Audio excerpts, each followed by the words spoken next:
Hello. Welcome to the body of the Kirk. Just getting everything ready so I can be comfortable. Welcome to the Theatre of the Mind. Sunday evening live, number 149. And it's, do you not think it's a bit of a weird day today? It's been a bit of a weird weekend, but we will get to lots and lots and lots of stuff that maybe you've missed. We've got some showbiz. I'll give you some insight into. I've got things to make you go, I've also got headlines you've missed, definitely missed. And I think I've got the most prep for tonight's live I've ever had for a live. So I may finish about lunchtime Tuesday at this rate. But thank you to everyone. Welcome to the body of the Kirk. Hope you're getting into the pews and the heating is on. The good news. I did have a word with Sister Mary. I think she needs a haircut because that's definitely a hairy Mary from last I saw. The heating is on. I'm flabbergasted. I don't know who's paying the bills, but it's definitely not me. So heating's on. Pews at the front have blankets for those that might be of a certain age and feeling the cold or feeling something, unless they want to get their hands warmed. In which case, don't touch the choir boys, otherwise they'll be telling the parents. Altar wine has been opened and allowed to breathe ever so slightly, but I am, after allowing fresh Battenberg out in the collection plates at the end of each row, aisle, pews, I am a little worried because the bishop has had to fly to Rome. Not quite sure why. He just says, don't bash the bishop, I'll be back soon. So we can't call him names, we can't say anything. Seemingly he's had to fly out to Rome. Toot sweet, PDQ and ASAP, said a spokesperson. So he's gone up there. I thought he was heading out to the Oscars to see Best Film Conclave. But I think that might not have been the conclave he was talking about, to be fair. So welcome to the body of the Kirk. I just need to take a slight snifter. I do hope that Stuart's brought the Jaeger bombs. Oh, that's hot. At the time, the hibiscus to make sure that that it had some heat in it for this evening's live. Nothing better than good blow, as I always say to Sister Mary, the hairy one, hairy Mary. She said, Ranting Rev, do you want me to play with your mouth organ this week? I said, no, I'm going to be a little busy for a couple of hours, so you can put that thing down, you mucky mare. I have no idea what she was talking about, to be fair. So Stuart's in the body of the Kirk already, always early and keen. Excuse me, I'm just getting my coughing cloth. No, for those that are interested and those that aren't, I'm going for blood tests on Thursday to make sure I've got some. I've told them it's not blue, it's red. Not blue, red. And they said, oh, is that a true Brit? A reverend? And I said, no, got nothing to do with a Brit. It will be red and white. Sunderland. Stuart says, evening, Reverend. Mr. Bishop wants to try some hibiscus to see why you enjoy it so much. Have you allowed him to smuggle some out into Italy? They'll have him stopped at the border, mind you. They'll let him in regardless. I gave him some hibiscus tea to see why you enjoy it so much. If you hear him shouting and falling about and around the body of the Kirk, you know the half bottle of Jaeger bomb has kicked in. Mind you, he did say to me, I've got to go to Rome rather quickly. I'm not taking any of the nuns with me. Because I've tried that blue nun and I'm not a fan. He said, but I am taking a couple of choir boys. I said, why? Is that to pep the Pope up? Try saying that with a mouthful of hibiscus. He said, well, no, what are you talking about? I said, nothing. Just ignore me. But this current Pope, he's definitely going to hell. Why is that, Reverend? Well, we will touch that subject in just a little while. Thank you, Stuart. The Bovril has said, evening all. The verger has creosoted the Lynchgate, so do excuse the whiff of fumes. Actually, I quite like the smell of creosote. Bovril! And that was me thinking it was your aftershave. Rich says, good evening, your reverence. Good evening, everyone in the body of the cook. I wondered what that smell was. The old Bovril. I think, what is it? Those that smelt it, dealt it. I think the old Bovril is trying to cover up his tracks, to be fair. I wondered what that smell was. Old Bovril. I thought Tracy had varnished the headboard again. Either that or she's got somebody tied to it. Tom Harney's, I've tried my hand at making a chili tonight. Oh, Tom, you tart. It was quite tasty, but any parting noises you may hear will be one of my own making. Oh, I say. Is one at home alone, young Tom? I'll be in the corner for the evening and apologise for any disruption. Well, there shouldn't be. I mean, I've had the choir boys put the blankets out because people were complaining of the cold on Wednesday. So if you keep me making chilies, we won't have any need to put the blankets out. We'll just have everybody give you a cuddle. From the chair, on a happier note, Liverpool should have won the league today. Did they? Who were they playing today? True, against Everton. I mean, I am very, very happy that David Moyes is turning Everton around. Because he had it tight at Man U. Oh, proper tight. And so have subsequent managers. And David Moyes was once a manager of Sunderland. I think that was just a little bridging job to keep him in money. But Goodison Park was his spiritual home. So I am really pleased for David Moyes because he's had it tight in the footy world for a little while. So welcome from the chair. Welcome to the body of the Kirk. Stuart saying to Tom, oh, yeah, Tom, have some Battenberg for dessert. Mind you, you won't be able to smell anything over the creosote that the old Bovrils brought into the body of the Kirk. Phil Ewan says, good evening all. Good evening, Phil Ewan. Hi, Phil says, Rich, what is the etiquette for Battenberg? Is it a slice or a cheeky finger? Well, Rich, I think it's certainly a small finger to start with, and then off you go and do whatever you want. Some people say they don't half mind a fist of Battenberg. Reverend, did you really say that? I did. The bishop's not around, so he's not going to tell me off, is he? Well, with that evil fecker going down to hell soon, if he hasn't already. Pope on a rope, anybody? Super Ted. Good evening, Adrian. The wife is watching Dancing on Ice and the grandson is in bed. Time to chill with the voice of the people. Oh, you're very kind, Super Ted. We have got a lot to cover, a lot of ground tonight, because I'm kind of looking at it, thinking, am I sort of the odd one out here? Am I one of the few, including the parishioners and the body of the Kirk, am I one of the few that can actually see through this BS that's going on around the world? And Keir Starmer, I mean, what is that man on? Or should I say who, to be fair? Welcome, Super Ted, PT Ham, evening, Rev, and all you wrong'uns. Evening, PT Ham. Hang on, Tom Harney says, fortified Battenberg should sort it. I think you'll find it'll start the constipation if it's fortified. Ray Norton, evening, Rev. Evening, all. Evening, Ray.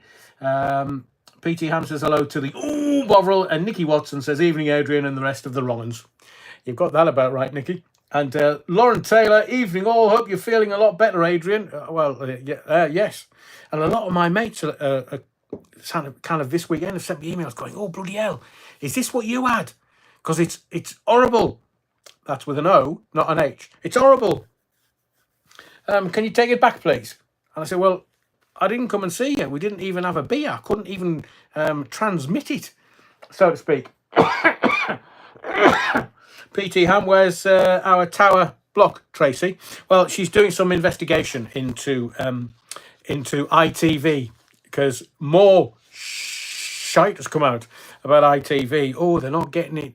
Well, they're just not getting it right because they're too bloody woke, that lot. Gino De Campo, or should we call him Gino De Hetero? He's been at it again. So ITV really are in, and it's a technical term that we use in radio in the Northeast, they really are in a panshite. Oi, oi, oi. Garen Davis says, bring it on. Oh, I say, Garen. Rather forthright to start the evening. Lionel Leighton Unrehearsed says, good evening. I've pressed the like button as I came in. I'm so glad that you finished that sentence off, Lionel Leighton. So please, we're getting towards a couple of hundred in the body of the Kirk. So you can wipe your feet on your way in, you mucky tarts, and smash the likes, because we like to get it over 100 whilst we're doing the lives, because it tells the algorithm and yo Chobe that there's something quite good going on and people are liking it, so to speak. That'll be my live, not anything else, you mucky tarts. Have you seen that? That we're going to talk about films and showbiz and stuff, but have you seen the favourite to take the best picture at these Oscars? Is he? God, I've forgotten it already. Hang on. It's I've got my hands full. Best film, Anora. That's as in Batty, Anora Batty from Last of the Summer Wine, Anora. And well, there's plenty of stockings on show. So I've seen the top 3, and I will be giving you my my take a little bit later. Karen says, oh, good evening, Rev, and the rest of the congregation. Karen, welcome to the body of the Kirk. Simon Smedley, hello, everyone. Hello, Simon. That was put very simply. We've done Lionel, PT. Move up the pew, because, hang on, move up in the pew before the Rev, please. Oi, are you trying to say my derrieres are rather large and wide? Rokida, whoa, yeah, wrong evening, Rokida. And Brit 2014. Good evening, everyone. Good evening, Brit. I know you're not a first, but I'm just I'm breaking my finger in very slowly, so I needed to get one out, so to speak. Squeeze that one out, definitely. Ray Norton, Bluetooth. No. Hang on a second. How do I do this? Right, standby caller. I'll get that bloody Bluetooth off. Hang on a second. I say, right, there you go. Yeah, wrong one. Thank you, Ray. I was using it while I was driving the other day for me mapping, and I forgot to turn it off. Stuart, have you got blue? Oh no, everybody's at it now. Stuart's even telling me the Bluetooth's on. Yorkshire Steve, evening all. Evening, Yorkshire Steve. Yeah, wrong one. Penny Hen, oh, good to see Penny Hen back in the body of the Kirk, ready for the sermon. Penny Hen says, hello, one and all. Hello, Penny Hen. And to Fred Barker, good evening. Evening, Fred.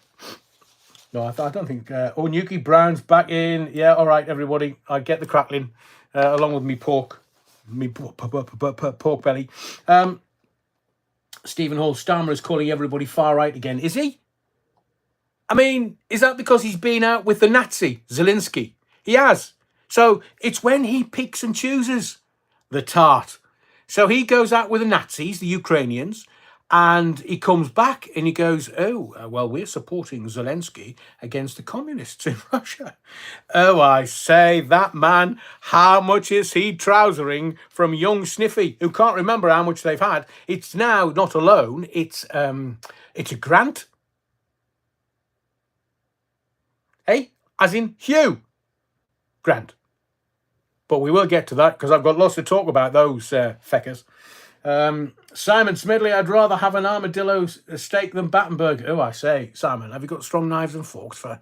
at least the Battenberg smells better coming out than an armadillo steak going in, so to speak, if you know what I'm saying. Kathy Harper. Welcome, Kathy. Welcome to the body of the Kirk. Kathy wishes everyone good evening, all. And Jules D. Hi, everyone. Evening, Jules. Welcome to the body of the Kirk. Karen, thank you very much for your kindness, but everybody's at it. Adrian, you're sounding crackly again. It's an age thing, Karen. Definitely an age thing. Oh, my word, you're all bloody... Adrian, reverse your camera view. Mike Alligators. I can't do that. I can only reverse this camera view when I've recorded the video, and no, I can't, because it's a front view of the camera, and unless I edit this afterwards, this is live. Maybe I should do the live somewhere else. I'm not talking about somebody else's house. I mean, that would be most inappropriate. Can you imagine? Yeah, who are you? Well, my name's Adrian. I've just come in to do my live. What do you mean? You've come in here to do your live. What live? Oh, I'll do a live. Can I not use your living room? No, the wife's in there, blow drying her hair. Oh, that's not very good. Stephen Hall, Little Boy Zelensky, more like Sniffy. There's a film coming out with Danny Dyer in called Marching Powder, and there was me thinking it was a documentary about Volodymyr Zelensky, president of Ukraine. Donald wants the money back, says Tom. He does, because he said to the little fella, cockeyed, Starmer, I mean, can you imagine? Ursula von der Leyen's taller than him, and she's a bloody poison dwarf. That's a little person, little body with a big head. Google it. It's there. Alan says, audio not good, Rev. I've checked it, and I've taken the bloody Bluetooth off, so hopefully it'll settle down. Thank you, Alan. Paulie Galtieri, beggar Zelensky is gone soon. It wouldn't surprise me if he's gone this week. We are going to talk about that. We are going to talk about detail. We are going to talk about stuff that the mainstream media, for some inexplicable reason, are not covering. I wonder why that is. Because they're taking millions from USA ID, say the Americans. I mean, how bloody thick are those American morons? USA ID. No, it's US Aid. Another IQ point. There'd be bloody lampposts. Eileen Bilson. Evening, Adrian. Evening, Eileen. Welcome. I think the body of the Kirk is filling up quite quickly. So the sooner you get in there, the quicker. Des Ashton says, set your camera in a mirror. Des, what the bloody hell's that, man? I don't know how to do that. Des, you'll have to give me some tutelage. You'll have to... it's modern technology. I mean, I'm only just getting to grips with blackboard and chalk. Stephen Holt, cracking your mics remind me of hospital radio many years ago. Oh, me too, Stephen. Me too. I was nearly chucked out of one hospital radio. Sunderland Hospital Radio, when I was doing Auckland Hospital Radio. And this guy in Sunderland Hospital Radio, this is 40 odd years ago.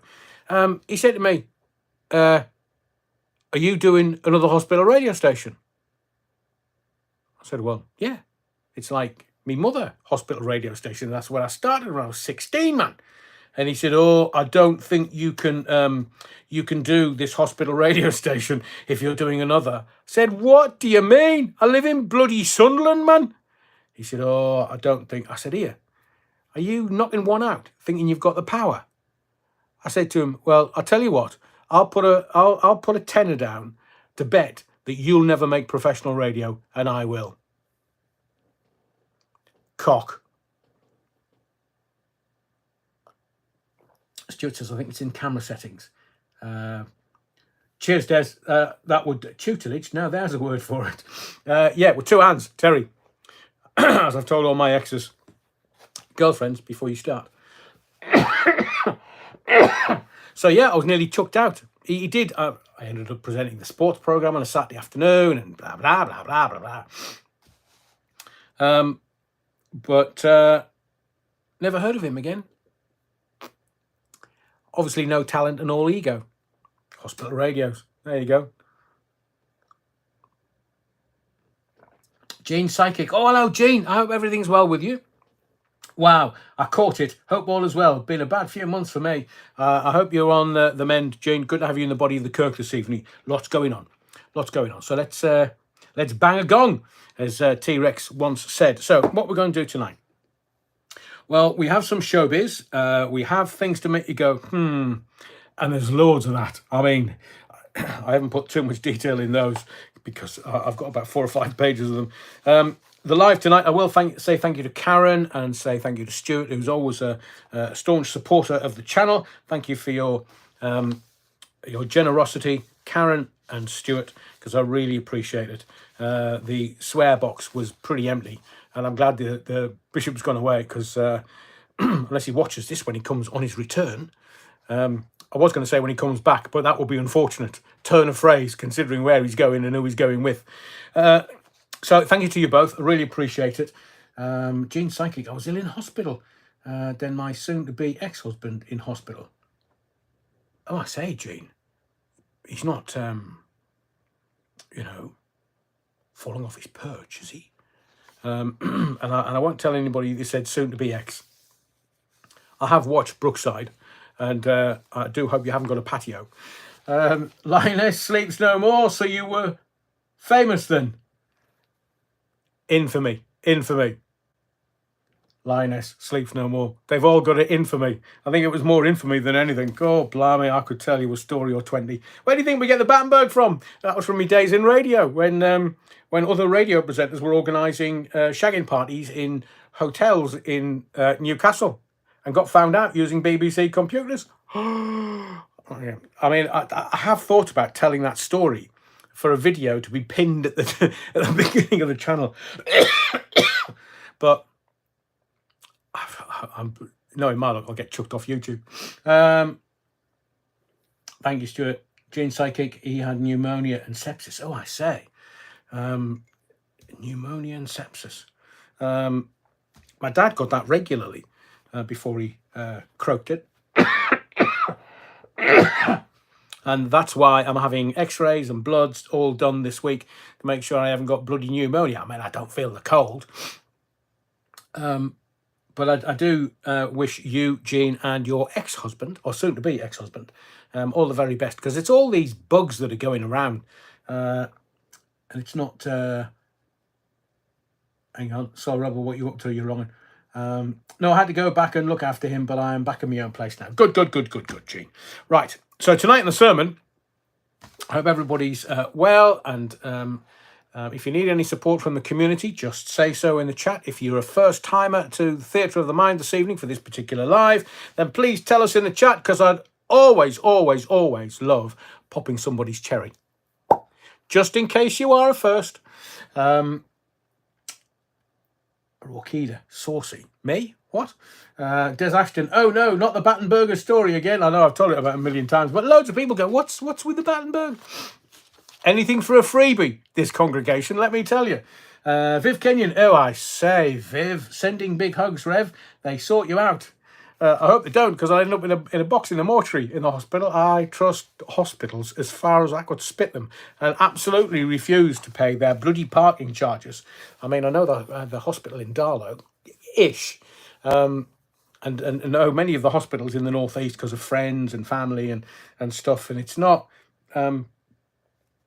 I mean, my dad carked it in a hospital. My mum didn't. She was at home, thankfully, in comfort. NCB donkey jacket. Nicholas, what's that, man? NCB donkey jacket? Oh, for the pneumonia. Yes, quite agree. Battenberg story always makes me laugh, says Stuart. And Viv Kenyon, Memorial Hospital. It would be if I was there. They put a bloody plaque outside saying he's carked it. Finally, at last, got rid of him. And so, Rebel, we've got 200 squeezed in the pews. Oh, marvellous.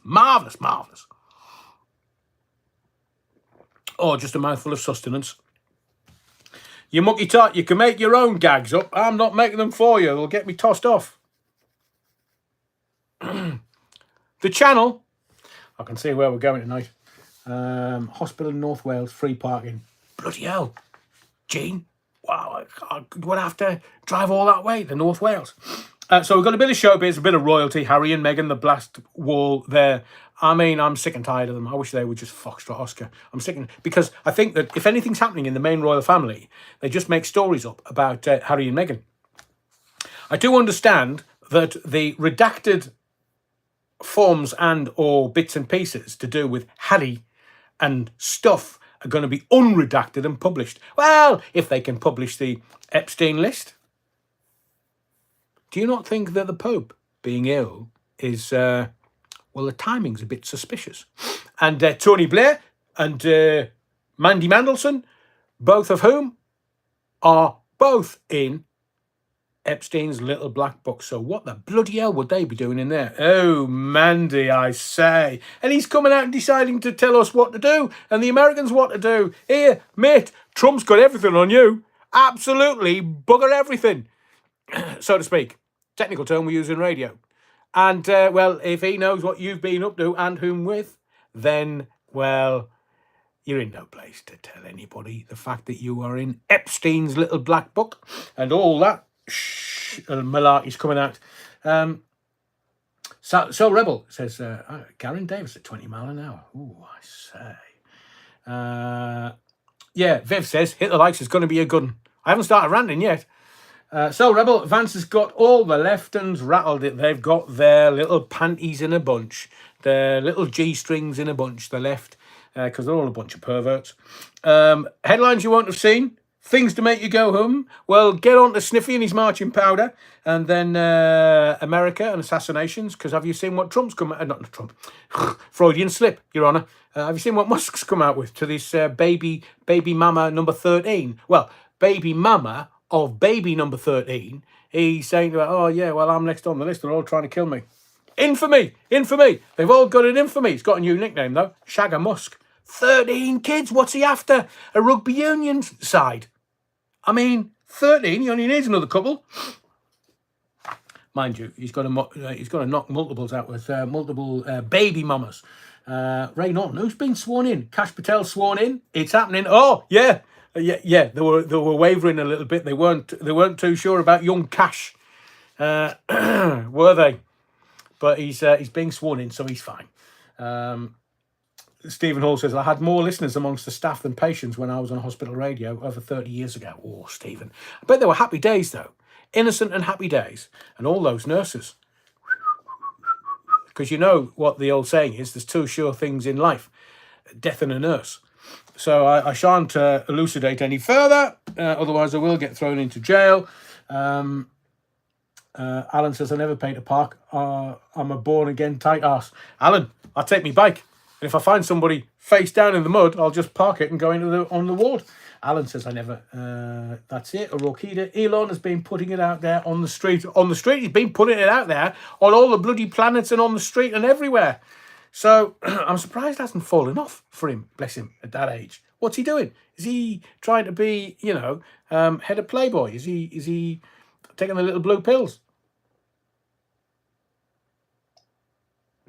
Rich says, that is very funny, Rich. All he needs is a winger and a fullback.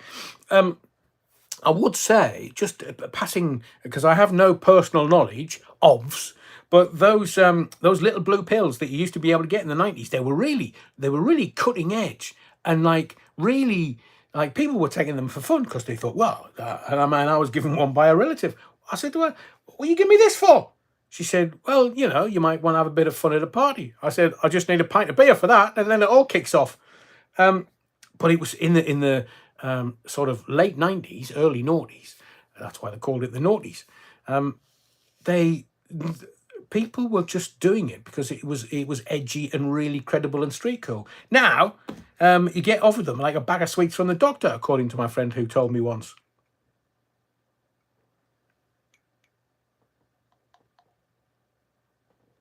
Soul Rebel says, if anybody can afford kids, it's definitely Elon. I know. I mean, are they tax breaks? Lauren Taylor, let's not worry about Elon progeny. He can afford them all. They will never want for anything. Well, it depends if he's like Paul McCartney. Paul McCartney said to all his kids, you're not getting a penny. You can make your own way. I had to. You can make your own way. And I think that's a fantastic way as a billionaire to say to your kids, just make your own money. And then anything else is a bonus. I think it's wonderful. Rich, they work a treat. I'm sure. But not for the whole street, hopefully. Rich? Yeah, wrong. Terry Wookfit, leave Elon alone. He's on the autism spectrum with a touch of breeding fetish.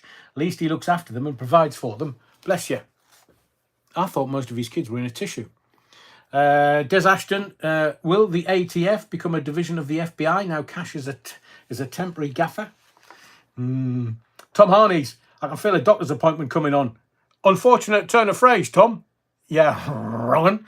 I was just thinking this week, before we get into the meat of the subjects that I've prepped for you tonight, I was just thinking about kind of life at the minute. So the last 5 years, like next month, it's 5 years since the first lockdown. 5 years. Amalia, amazing. You've remembered. Yeah, wrong. Welcome to the body of the Kirk, but I'm not sure there's any seats left. Plenty of Battenberg and Alter wine, but get yourself a blanket just in case somebody can kind of sort of squeeze up their derriere, their buttocks. So I was looking at 5 years since the first lockdown, and we were told it was going to be sort of 5 or 6 weeks, not 2 years. Hang on, Paulie got the airy. I took one for a laugh. Nothing happened down there. You must have laughed then. From the chair, apparently Germany has voted Conservative far right then. Yeah, I just saw that from the chair. I don't know AFD has gotten in with any kind of majority. I think it's the Conservatives, the German equivalent to the Conservatives, that have gotten into power according to the polls. But you know what the polls are like. You've got to wait till they're counted. And I was thinking, this is actually a great time to be alive. I mean, obviously on certain levels it's very worrying. In fact, yes, I'll take those off. At certain levels it's very worrying. But it is a great time to be alive, because if you look at how things may have been 15, 20 years ago, things can only get better. Well, it didn't, Tony, mate. And you got arrested, Bow Street magistrates. I wonder why that was, Charles Linton. I wonder why that was. Google it. And because Google will let you. But the left, 97, we all thought it was going to be different. And it was different. It just wasn't different the way we thought it was going to be different. And, you know, if you look back 40 years, 50 years, Thatcher, 77, where there is chaos, may we bring more chaos. And where there is peace, may we go to war. All that malarkey. Terry Wookford, 3 weeks to flatten the curve, 2 years to flatten the country. That is exactly right, Terry. So I thought that it's just a great time to be alive. If you're awake, and I have to assume here, but I know that the regulars and people that come to this live on a Sunday and a Wednesday at 8 o'clock, they kind of know what they're getting. I don't attempt to do to you what Keir Starmer is doing to the country, but I do want to bring sort of value to you. And I just, as I maintained this week, it's a great time to be alive. And I would say, and I would quote George Orwell, if I could. And yeah, it is from that book. It's not so much staying alive, it's staying human that's important. What counts is that we don't betray each other, according to George Orwell. I'll read that again, because I know what you like if I spring things on you. I'll jump out from behind a tree. It's not so much staying alive, it's staying human that's important. What counts is that we don't betray each other, according to George Orwell. Now, that quite beautifully captures the essence of integrity and compassion, in my view. Survival means little if we lose our humanity in the process. And if you're a regular here and have been for a while, about 6 months ago, I was talking about your humanity because it was the only thing that was going to save us. And if you look at how things are now, because the whole world, the elite, are looking to America to lead the world, it just isn't the colour or hue, that's H-U-E, not H-U-W, the former BBC presenter, the pervert. Still hasn't given the 200 grand back, according to the papers. What a tightwad. Are you sure he's not from the north? So survival means little if we lose our humanity in the process. True strength, if I may say, lies in standing by our values and each other. I can feel a Jerry Springer phrase coming on. Even in the toughest of times. So I do believe that the community we have here for these lives gets it writ large. That it's about helping each other and seeing through the usual BS that we're getting from not only the politicos or the political classes, the parasite classes. I was reading a tweet the other day, and somebody used parasite classes, and I was like, are these people lurking in the shadows and not telling me they're newbies on the lives? But I do believe that the toughest of times is sent to test us, but we are more than up to that measure by a long stretch. Because as you will see tonight, I've seen through the BS while I've been delirious in my bed, and it's. So I told you before, I'm never going to tell you what to do. I'm not even going to give you advice. I'm just putting it out there for you to subsume, take on board, and take a look at what is right for you. So I've told you about crypto, although it's being very weird at the moment. Was expecting certain things from crypto.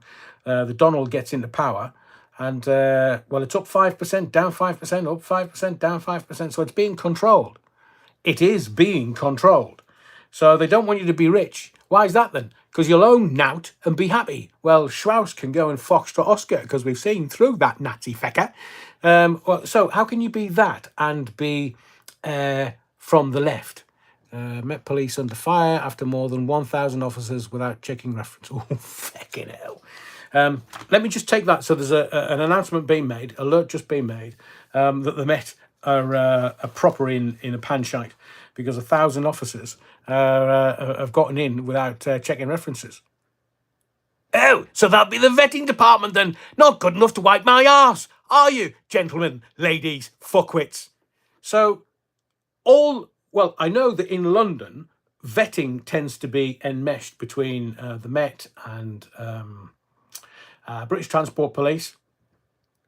I wouldn't call them a police force. Wouldn't even call them a force. You know why Mickey Mouse wears white gloves, don't you? Sorry, you know why BTP wears white gloves, don't you? Same as Mickey Mouse. And then you've got London Policing, City of London Policing, which is another force that is there to protect the square mile.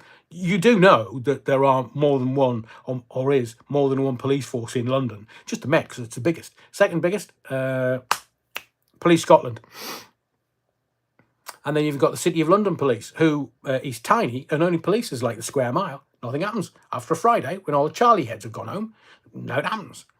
But evidently that's why that's the way they like it. Fraud is dealt with by the City of London Police. British Transport Police is just the security service for trains.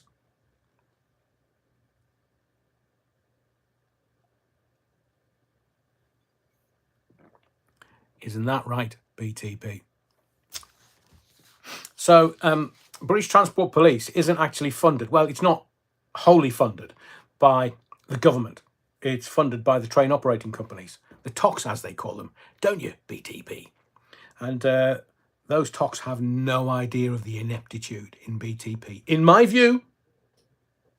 But the Met went to the High Court a week and a bit ago, and the High Court says, no. You can't sack somebody because they've had their vetting taken away. And the Met went, whoa, what do you mean? And the High Court says, you cannot sack somebody because you've rescinded their vetting. So basically, the corrupt police, in my view, what they were doing was they were stiffing everybody's vetting and then saying to the politicians, we've got rid of 100 bad apples and 150 bad apples and 200 bad apples. They hadn't, because they weren't bad apples. They were just people that had their vetting removed. And that was in the High Court. Oh, the government weren't very happy with that particular judge or the High Court. And they said, we're going to appeal. All right, then, Foxtrot Oscar, go and appeal, because it'll be the same thing on appeal. You can't take somebody's vetting and saying, well, you're going to have to leave. You haven't got a job anymore because that your contract says you need vetting. They're just inept and corrupt by a country mile. And there are perverts at the top of policing, and I am going to talk about policing. 10 cops that have been arrested on child sexual abuse. 10. And they should have been policing the rape gangs. But obviously, they were letting them off, in my view. Birds of a feather. Birds of a feather flock together. People that were investigating needed investigating themselves. So, I don't know what the end game is with policing. I've told you this before. I think come 2012 for the Olympics, they wanted G4S to take over a load of stuff. I mean, I've been abroad. Was it Malta that had G4S? And I was thinking, Jesus, it's like a cancer. Is it everywhere? Is it every country? Is it just taking over the stuff? So the crooks, I'm not suggesting that G4S are crooks by any stretch of the imagination, but the reason why the police have to be independent is you can't have people embedded with the police that are then passing information on to really wealthy crooks. You can't have that. So let's see whether the Met Police do actually appeal this edict from the High Court. But can you imagine? Nobody's done anything wrong other than they lose their vetting on a whim by a police force, and the police force goes, yeah, we're getting rid of all the bad apples. My hairy arse. They're not. Because the people, the desk jockeys, are even lazier than the patrol cops, the response cops. Anybody behind a desk, what the bloody hell are you doing there? In fact, if I was in charge, right, if I was Prime Minister, I'd be saying to the police, so when was the last time you were on the beat?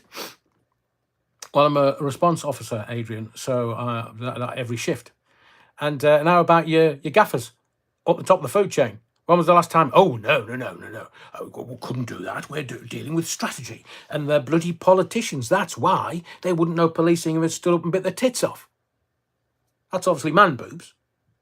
And those should be out on the streets at least one shift per month with the cops on the streets to see actually what it's about and to see what it's like dealing with rape gangs in Bradford and Oldham and Rotherham, and to see what it's like dealing with knife crime in London, inner city London. And let's have the mayor out.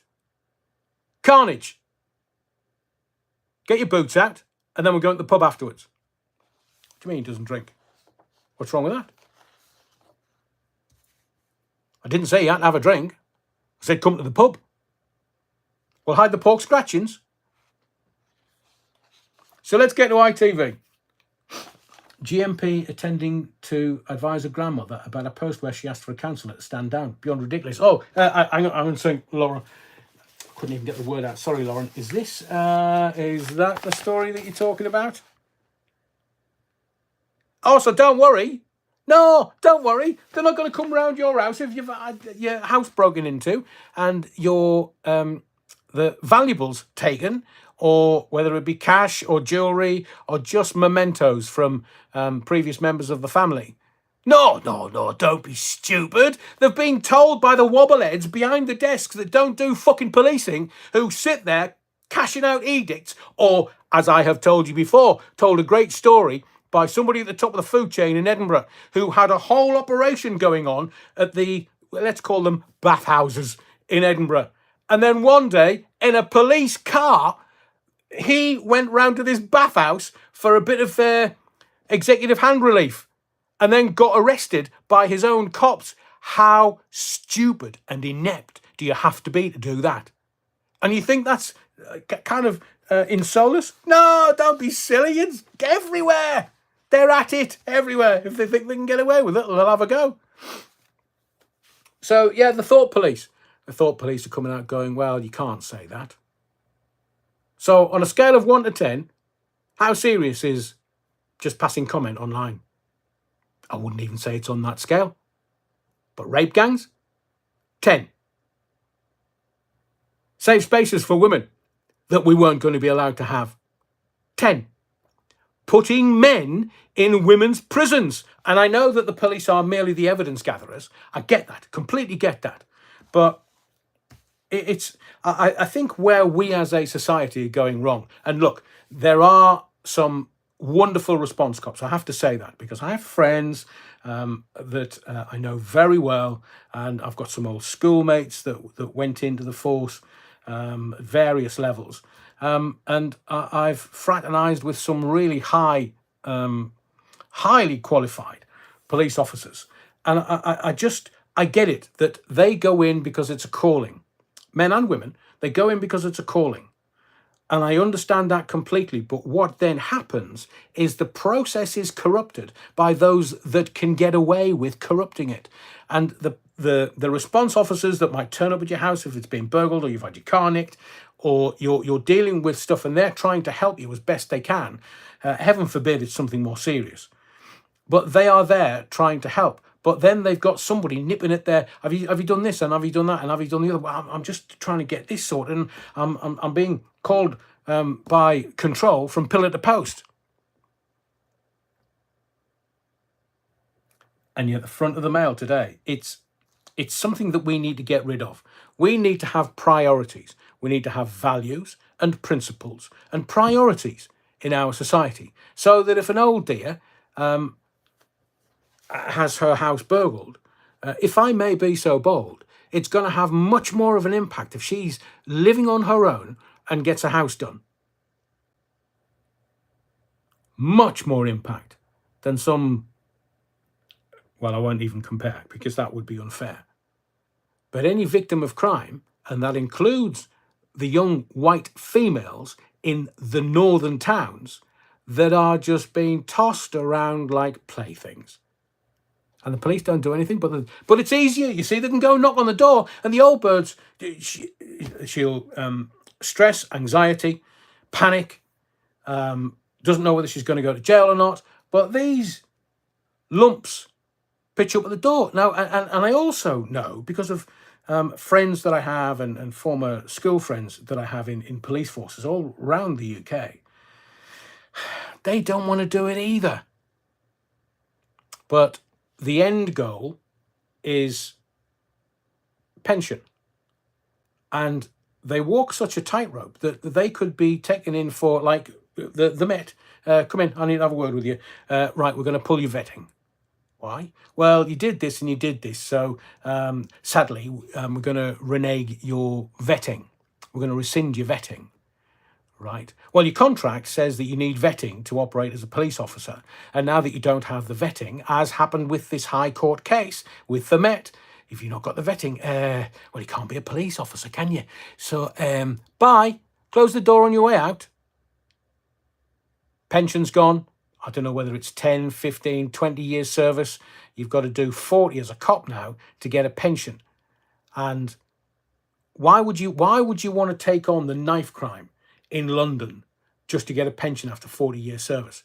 Why would you want to be a police officer being spat at and being dealt with and having to roll around on the ground with scrotes off their face on gear? Why would you want to do that when one of these office jockeys that might be around the local brothel having one knocked out by one of the dancing girlies, why would you want that corrupt officer telling you, well, we've rescinded your, it's 40 years, Rich.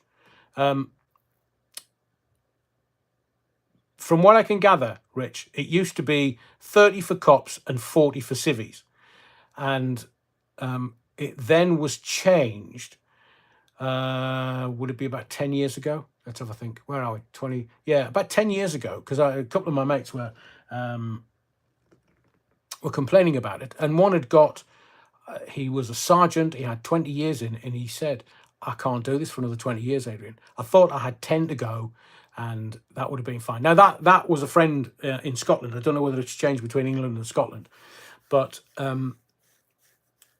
imagine having your knees done by the inept behind the desks. And I get there's lots of different levels of policing. You know, you've got the SOCOs now, scenes of crime as civvy, not cops.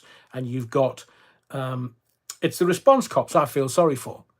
The people that, the cops, men and women, that have to deal with stuff. And there was that cop in North Yorkshire a few weeks ago who was out of uniform, helping somebody that had broken down and got taken out by an Arctic lorry. I mean, would you be prepared to put your life on the line every day you go into work for a 12-hour shift, not knowing whether you're going to come back home or not? And that goes for your wife and kids, possibly, or husband and kids. And these desk jockeys, scum-sucking pond life, just sit there. Oh, I have quite a large office. Did you say orifice, Your Honour? No. Office. Yeah. Well, get your helmet on. Get your Bobby's helmet, give it a polish while you're in your office, get it on and get out on the streets and see what it's like in 2025, because it's not a nice place. You might be able to go to the canteen and get yourself a nice coffee and then have your next scheduled meeting, while the response cops are getting an absolute shoo-in from scum-sucking pond life that you don't care about, as in the scroats. And then front page of the Mail today. Oh, come outside, it's the thought police, you tart. I mean, I thought it was law that they weren't allowed in your house unless they had legal documentation to say they could have access. So if they, I'm not sure, somebody will know better. Justin Met Police under fire for hiring more than 1,000 officers without checking references. Oh, I say, Hayden, what did I tell you? That's the alert that you must have seen also. Terry Woodford, Cuban Pete, more and more MPs will either get suspended or leave the Labour Party, but it will take time for it to happen.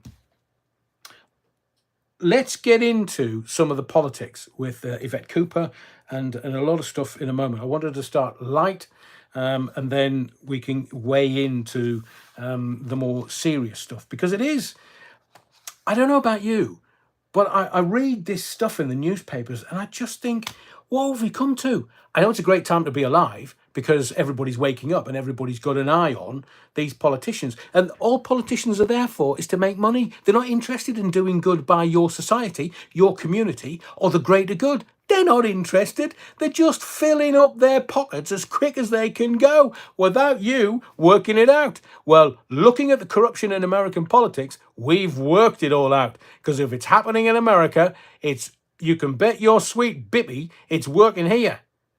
And I look at all these Labour Party politicians. I mean, the Tories are as corrupt as they come. Kemi Badenoch? Nah, she's not got another year, that woman. No. Unless she absolutely eviscerates young queer Keir. That's queer as folk. Keir Starmer, because he's, well, as folk. She's not going to last another year. Because Boris is, how does Boris brush his hair? With a balloon. So Boris is sort of on the periphery of things, going, oh, hello, I'm Boris the Clown, I'm Bojo the Clown. Make everyone laugh while he's filling his fagging pockets till they're bursting. I mean, he's of the Elon Musk brigade. He's got how many kids has he got? 30? How many baby mamas has he impregnated? 100? Alan says, not all cops are bad. That's why I keep reiterating, Alan. The response cops, the people that would come knocking on your door, hello, you've called the police, whether it's domestic violence, and they literally pitch up as quick as they can. They get there, and when they get there, they manage to get the female to safety. But domestic violence also happens the other way around, women to men. So there's a lot of response cops, and I have a lot of time for the response cops. I have those specialists, a lot of time for the specialist cops, whether they are firearms or dog men or women, dog handlers, or the people that actually do something. They actually do the policing of our community and society. But those sitting behind the desks, especially the fecking vetting units. I mean, I have never in all my born days, after seeing that response at the High Court, laughed so hard at inept policing. It's mainly the vetting, because the vetting wouldn't have vetted 1,000 officers. So now all of a sudden, the policing in this country were being told by the Labour Party, oh yes, we're going to give you 20,000 extra police officers. Actually, it's like shuffling the deck chairs on the Titanic. They're not going to give you 20,000 extra policing or 15,000 extra officers. No. They're going to give you some specials. And then they'll say, yes, well, we're going to have response officers, and we're going to have this, and we're going to have that. They are literally rearranging the deck chairs on the Titanic because the cops are worn out. The morale is through the floor. And why should they turn up at your door? Like, I know, talking to the amount of cops that I have done in my radio career, the worst thing that they can go to is a domestic. And there was a time, some of my mates were saying, oh, we've got this new thing, it's called a Facebook domestic. And I said, what the bloody hell's a Facebook domestic?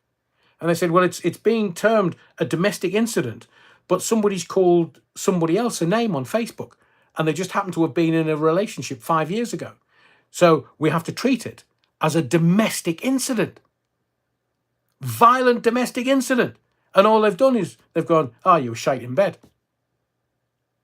And the cops are weary from this, because I've said to you, the people behind the desk jockeys, behind the desks that are making decisions that impinges on working officers day in, day out, 24/7, 52 weeks of the year. They don't have to do it because they don't care. They literally don't care. Do your job. I did your job. Yeah, 1900 and odd when they were called peelers, you're wrongin'. So, Garen Davis, nail on head, 100%. How many are DEI hires? because they're stuck between a rock and a hard place. They're having to police shit people, scum-sucking pond life, and the streets of this country, which is violent and corrupt and swilling with alcohol and swilling with recreational gear. Would you want to do that? You can go into IT and make more money. But it's for a lot of response cops, it's a calling. And they do it because they want to make the streets safer, their community safer. They want to make sure that they can protect their families, whether it's husbands and kids or wives and kids. And some of them will get to get their police pension. But it's still not enough. Even if you've got the 40 years in, you've still got to get a second job. And some of those cops that quite rightly have been sent to prison for, as we know, in the Met, they're going to be on their own. They won't be allowed to go into general population. In the field, okay. There's been mention of Android phones. Wonder if they already have the ability to snoop everything. I mean, if you look at backdoor Starmer, so his Labour government have had a word with Apple, and it was encrypted end to end. And now Apple have said we can't encrypt you using the cloud, which means that the government will have access to everything that's on your phone if it's backed up to the cloud. What are they at? Is this like for the WhatsApp group in Portcullis House with all the men shagging men in Portcullis House? MPs, male MPs, shagging male MPs. Is it for them to see all the naughty pictures on people's phones so they can knock one out free? Wouldn't surprise me in the slightest. Amalia Grassi, no mod tonight again? No? Don't need one. All the coke found in the toilets in the Houses of Parliament. I know, Paulie. I know. It's so, as I've explained in the about the news cycle, it's running so fast now that literally you will read a story in the morning and it's gone a couple of hours later. Finished, done with, hours. Not a day, not a week, not a couple of days, hours. And then the news cycle starts again at lunchtime and it's finished by tea time. And then things may pop in overnight from America and Trump and whatever's going on across there. And then we start again the next morning. I've said to you, by the time I've bought the newspapers and I've read the newspapers, it's old stories. If you've not got your daily stories on YouTube by 9 o'clock, you've not. Talking of which, there's a further little Gino de Campo or Gino de Hetero. There's a producer suggesting the culture at ITV of sexism and misogyny. Suggesting? Can you not remember the moment when the Scove came out and says, I'm not a groomer?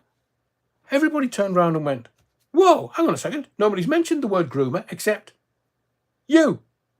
So why would you mention the word groomer? And then him and his young peccadillo turned around and said, no, we're not going to play ball with the inquiry. No, don't be stupid. We're not going to come in for interview for the inquiry. And then ITV just went, oh, case closed. There was nothing, no case to answer. And everybody's looking at it going, what?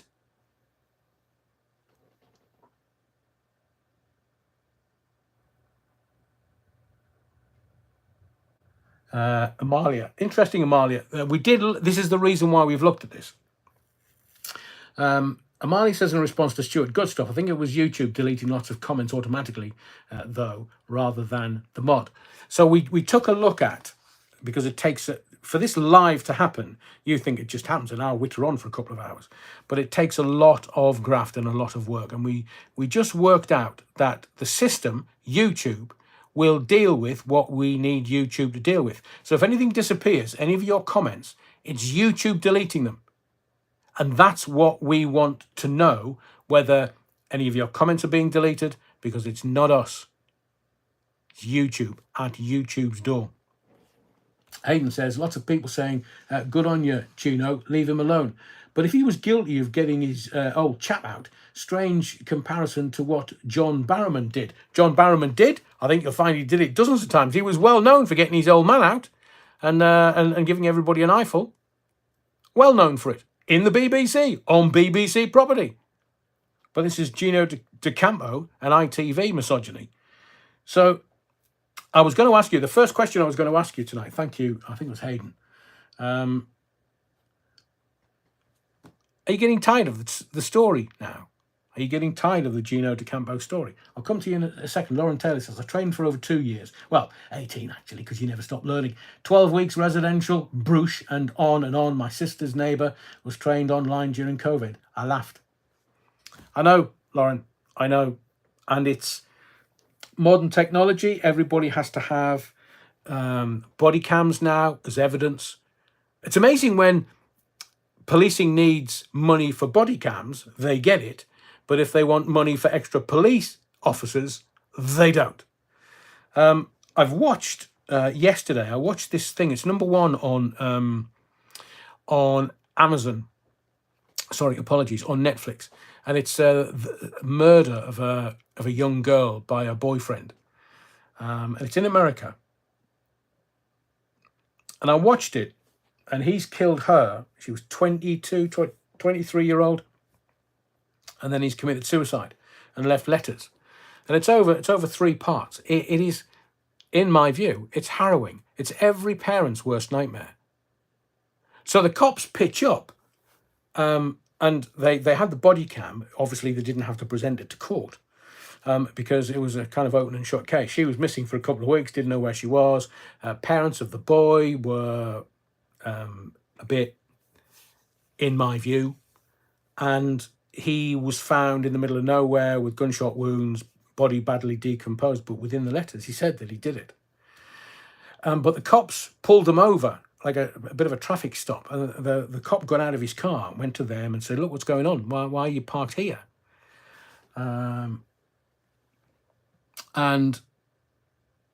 she was crying. This young girl was crying.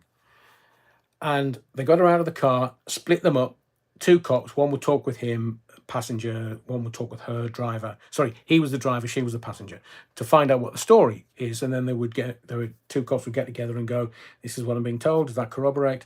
And she was sobbing and sobbing and sobbing. The guy had marks on his neck.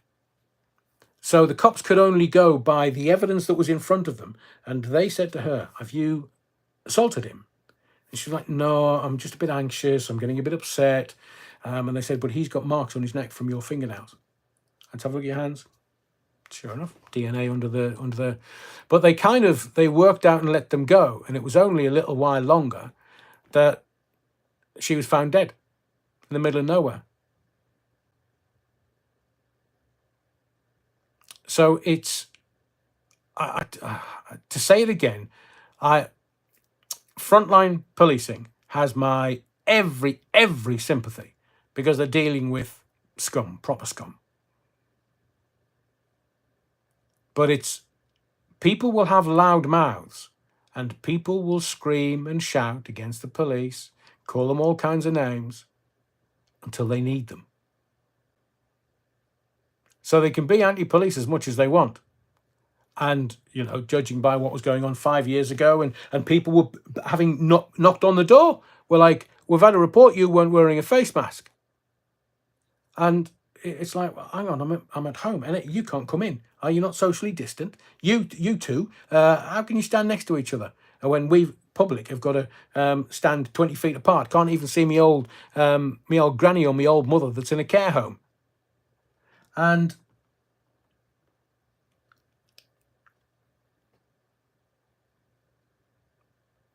people are as queer as. I don't mean in the literal sense, in the old word sense, that they'll do odd things and say odd things, especially when the cops pitch up and go, what's been going on? I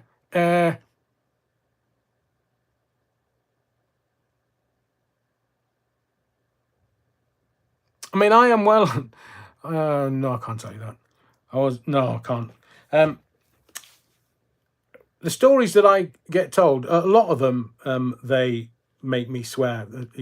Not for this, not for the radio, not for anything. Johnny Ray, you're right, Rev. You've got to give the flange respect. Well, respect for me is earned. So if I there's I do have a friend. She's no longer around, but she was picked up. I mean, she was doing say 73 in a 70 mile an hour, and she got pulled over, and she's in the back of the car, and I only know because she told me this afterwards, and she was like, "Oh yeah, yeah, yeah, yeah, yeah, yeah, yeah, yeah. Don't you know who I am?" And that's just the worst thing you can say to a cop. Do you know who I am? Queen of Sheba, perchance? It's like, I got pulled over by some cops. First words out of his mouth, "Morning, Wing Commander. Having problems taking off?" And I burst out laughing because that's a great line. It's funny. And he looked at me as if to say, "I'm being sarcastic, mate.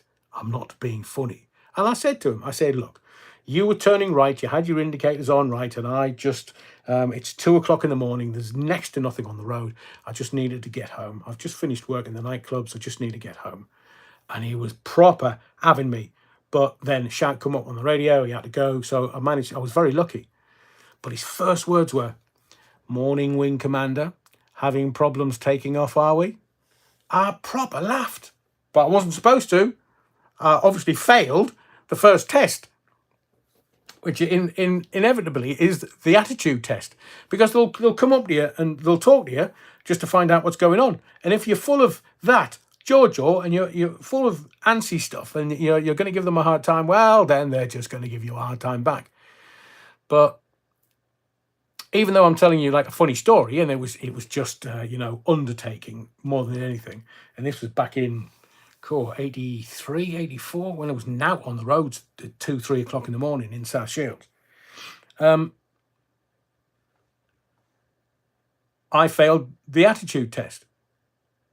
I can't imagine the shite that frontline policing is having to deal with in 2025. And you couldn't give me all the tea in China to join the Met to deal with all the knife crime and the firearms incidents and the death and the murder and the mayhem in London. And the mayor doesn't do anything about it because he doesn't want to. Remember, you'll own nothing and you'll be happy. And London is going to be one of the first 15-minute cities. If they can bring that in toot sweet, they will. Because they want you to live in fear so that you won't leave your house. Terry Wookfit to Lauren, not strictly true. Coppers charge, CPS prosecutes. Coppers can charge with an offence and will arrest. CPS will either amend, pursue, or drop charges. It's, as I say, Terry, the frontline policing, they are the evidence gatherers. And that's when they present the case to the CPS and go, "Do we have a case?" And the CPS will go, yay, nay, or whatever. That's why some of the Sir Jimmy went to the Director of Public Prosecutions. Sir Jimmy, they had a case for him, and it was file 13. NFA, no further action. Jimmy Savile, the most prolific paedophile. And, I mean, he was shagging corpses. He was, he raped an 8-year-old girl on, according to Dame Janet Smith's report into Hall and Savile and Rolf Harris's time at the BBC, and it was found that Jimmy Savile raped an 8-year-old girl child on BBC property. And what did the BBC do about that? They accused Tony Blackburn of kissing a 16-year-old girl once in the 60s. And it was a distraction because Tony Blackburn's a national treasure. And the Jimmy Savile problem disappeared. That's your BBC for you. You can't, there are certain things that you can't ever forgive. 2 seconds. You can't ever forgive. You can't, I mean, that was abject evil. That was pure evil in the heart of the BBC. Now, I am sure, because some of the stuff that I know, I don't bring here because A, they're still alive, and B, it would get me into all kinds of trouble. But I know stuff in the BBC that would make the BBC's hair curl, and I'm absolutely convinced that they know all about it. Told you I've been in a radio station and I've been told to look the other way. When a male politician was coming into the radio station and Special Branch came in with their dogs, the explosives dogs and gunpowder dogs, and searched the whole building, and I saw he couldn't have any. Well, I'm guessing, but he was certainly, if anything, younger than the age I'm attributing to him. But there was a young guy in reception, just sitting there, not really doing anything or saying anything, and I said to the presenter that was going to interview this politician, do you want me to get his son a Coke or something from the machine down in the canteen? And he said, you've seen nothing, Adrian. I say, no, it's fine. I'll just go and give him a can of Coke or something, just something to drink while he's sitting in reception waiting for you to interview. And he said, no, you've seen nothing. Go home. Don't look back. Go home and enjoy your day. That's when I thought, oh, he's a little pegadillo, that kid. Couldn't have been any more than an 11-year-old. And then the politician died, and some people tried to get certain information out about this politician, and his family went absolutely apoplectic. How dare you say that? This is a dead man. This family's struggling. And I'm thinking, well, I remember that time with that kid in reception at this particular radio station, which I'm not going to name. So if they can get away with it, they will. Whether it's frontline policing, Special Branch, or politicians who are protected. Do you know David Lammy in the last 4 months? David Lammy. Fat lad Lammy. Now, I'm not fat shaming anybody, but I am him because I've got a reason to. Fat lad Lammy needs to get on a runner or start jogging or get down to the gym. Why? He needs to stop eating so much bloody food. Are you aware that David Lammy's department has spent over £500,000 of taxpayers' money on fine dining, fine wine, fine food in 4 months? So it's not even in the 7 months that they've been in power. David Lammy, his department, fine wine, fine food, fine dining, £500,000. Thank you very much. So the fat lad needs to get out jogging and stop shoving the shite down his face. Otherwise, he'll end up type 2 diabetic. I'm thinking of his health. That's all I'm saying it for. So we got to that via, is the Gino D'Acampo story tiresome? The reason I ask you that question is because PR is not just trying to get coverage for a brand or a product or a family or anything. It's also about keeping stuff out of the papers. So PR is a two-way street. Some of the great public relations people would kind of say, okay, don't publish that, Stephen Gately, and we'll give you this story, Stephen Gately getting engaged. And the press don't care. They're just about profit. They really don't care about the truth. They're just about profit or getting millions and millions and millions of dollars from US aid, including the BBC. £3 million was given by US aid to the BBC.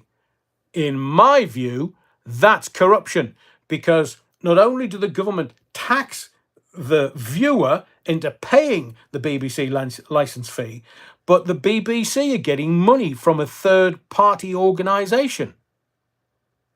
Does the government know about this? Oh, of course they bloody know. They know exactly how many pennies the BBC is getting and from whom. BBC have kept that quiet. So some of the stories, like the US aid, £3 million worth, that's never hit the front pages. That's never been covered by any of the newspapers in this country. Not a single one. But I'm telling you, for fact, because Elon Musk published it. And he wouldn't publish anything wrong. He doesn't want to get sued by people. And the BBC didn't come out and defend themselves. Oi, oi, oi, oi, oi. Raping 8-year-old children on BBC property, and they do nothing about it. Ah, he's dead. We'll just leave it. Savile, shagging cadavers in hospital mortuaries. Raping 8-year-old children. Do you know one of his flats in Leeds overlooked a place where the Yorkshire Ripper committed a crime of rape. You are aware of that. Not sure if it was Roundhay Park, but it'll have been close to that. And it was only recently that somebody worked out that Jimmy Savile did have a flat, a penthouse flat, that could overlook the surrounding areas, and yet didn't know anything about the Yorkshire Ripper committing a rape 100 or so yards from his windows, and then meets him in Broadmoor, as in Savile meets Sutcliffe in Broadmoor. You can't make this up. You can't. So it appears that I wasn't till now. My stomach is turning now. What's that about, Stuart? Hayden says, in a world exclusive, a retired South Yorkshire police officer delivers his shocking verdict on the grooming gangs still active in Britain. It's massive. I agree, Hayden. But you look at that. They're clowns. They are the entertainment arm of the industrial military complex. And you've got these clowns, these, I'll call the politicians scum-sucking pond life. They're corrupt. They are corrupt. Donald Trump isn't. Donald Trump, whilst president, does not take a single dollar, single cent of the president's wage whilst he is president. I've said to you before, Keir Starmer et al. Should declare what they are worth, and their wife or husband and or family what they are worth when they go into a ministerial post, and then when they're chucked out, maybe 18 months, 2 years later, because that's coming, how much they're worth when they leave Parliament. It's the only way to stop corruption. Shine a light on what they do and how they do it and what they get for it. Because Starmer's on what, 165, 170,000 a year, pounds, as Prime Minister. And then when he leaves office, he gets that, his final salary, as his full pension when leaving the Houses of Parliament. Then he'll go into the House of Lords and he'll get his daily rate, and he'll be absolute quids in. He doesn't need any more money. But that clown is trying to pull the wool over our eyes, trying to support Ukraine, trying to support money laundering in Ukraine. Zelensky this week, I don't know where all the money's gone. I bet you bloody don't. Should we try hotels in Eilat then, Sniffy? Or should we try Bugattis from Paris for the missus? And her Louboutins, and her bags? Oh, I don't know where half the money's gone. Little convenient, that. And Starmer's coming out saying we should support him, and then he goes to a meeting that nobody knew about. And it was only when Putin, as in Vladimir, president of Russia, and president of America, the Donald, get together to carve up Ukraine, that all the European heads of state had an emergency meeting to say, hang on a second, lads, you can't do that. Oh, I think you'll find we can. So we're going to have that and that and that and that and that. And, oh, Europe? Yeah, you can foxtrot Oscar, you intellectual pygmies. No, you're not getting anything. And what you're not aware of is there are huge, and I'm not talking about 20 square feet. I'm talking about miles and miles and miles of underground bases in Ukraine. There are also dozens and dozens and dozens of biochemical labs in Ukraine that are being funded by America. And there is also all the mineral deposits in Ukraine. There's the land that is the most fertile land in Europe that BlackRock owns shitloads of. And then you've got the Black Sea, just to sort of the east of Ukraine. You've got the Black Sea that Russia wants to have all the oil and gas out of. Now, look, I'm saying this to you now. It may take 5 or 10 years, 15, 20 years for the oil to start coming out of the Black Sea. But it will be Russia and Trump that carve it up between them. The bases are already in Ukraine, and these are massive underground bases. The kind of stuff that you would see on The X-Files, where the ceiling would be like 200 feet and there would just be rows and rows and rows and rows and bases everywhere in Ukraine. They're not telling you that. No, no, no. Don't be silly. They're carving it up between them. Putin's not stupid. Donald knows Putin is the decision maker. Putin knows Donald is the decision maker. And Sniffy, just give him a bag of Coke. Or a can of Coke. Same thing. And he starts squealing because he can't have any input. In the words of the great Chinese philosopher, Foxtrot Oscar 8. You've had your play. You've laundered the money. President Brown Trousers has had his kickbacks and his backhanders and his trousers filled full of dollars. And they can't trace it. We will get to more of that because I have much, much more to tell you. Much, much more.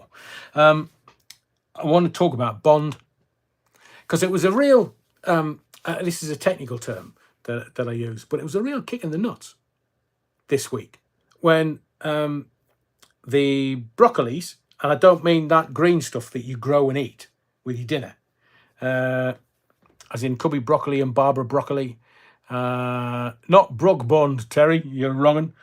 But the song that came to mind was the Proclaimers.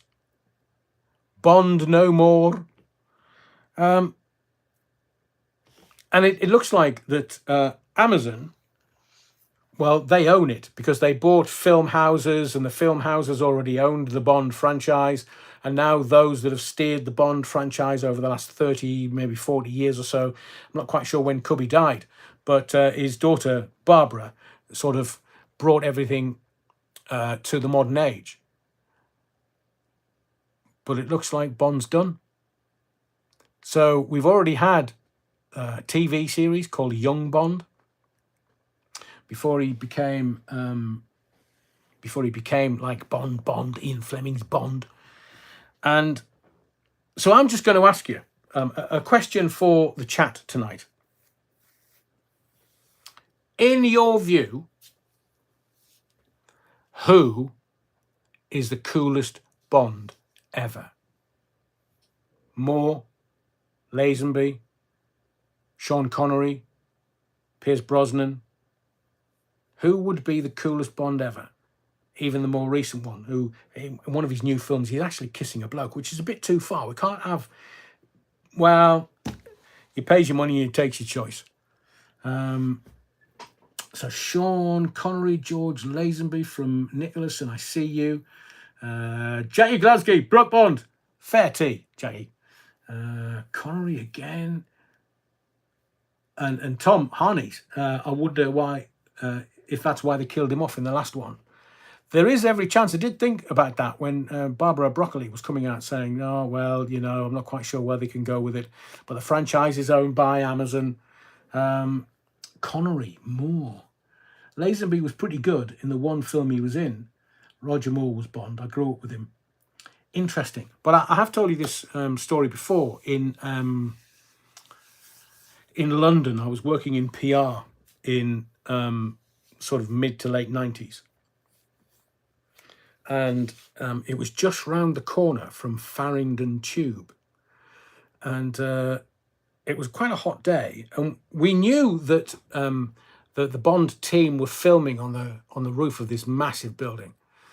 And me and the lads just said, oh, listen, before we go home, let's just go and have a couple of liveness and enjoy some cool beer to calm down because or to cool down because it's roasting hot. So there was a pub at the end of the street. And literally as we walked in, you know, I've talked before many times about people being out of context. So, as I say, I've seen the IRA walking through Heathrow Airport thinking, hang on, you're terrorists. And so we go into this pub, there's nobody in there, just me and my three mates walk in. And at the end of the bar is Pierce Brosnan. And I thought, bloody hell, it's James Bond. So I said to the barman, can I have da, da, da, da, da, da, and do you mind can I buy whatever Mr. Brosnan wants? And he was like, yeah. Pulls a pint for me and my mates. Then goes down the bottom of the bar, and he comes back and says, Mr. Brosnan will have a glass of the black stuff, Guinness. And I thought, yeah, of course he would. Irish guy. So, and it's one of those things that I can replay in my head, and it's mad.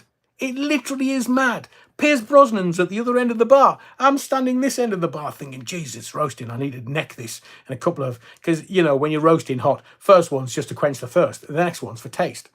And I kind of raised me glass. I'm sure I had some really weird look on my face. But I raised my glass. He raised his. And I bought James Bond a beer. Madness. Utter madness.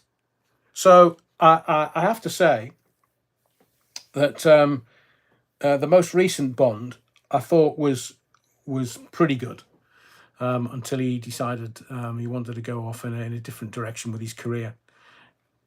Pays your money, he takes your choice. He's made hundreds of millions. He doesn't need money anymore. He can do whatever passion projects take his fancy. But Pierce Brosnan, for me, would be like good-looking bloke. He's absolutely dedicated to his wife. I mean, Moore was kind of the comedian. Sean Connery was the enigma. But man's man. I'm not condoning what he said about women, but he was the enigma. And Moore was the comedian. Brosnan was just, for me, David Nixon. Casino Royale, the original. In the Brosnan films, John Cleese was going to be called R, but they had to change him to be the next Q because Brosnan couldn't say R as Bond without accent showing. Interesting. That's a cracking bit of Gino DeCampo for Bond. He's probably shagged as many women. Did I say that out loud?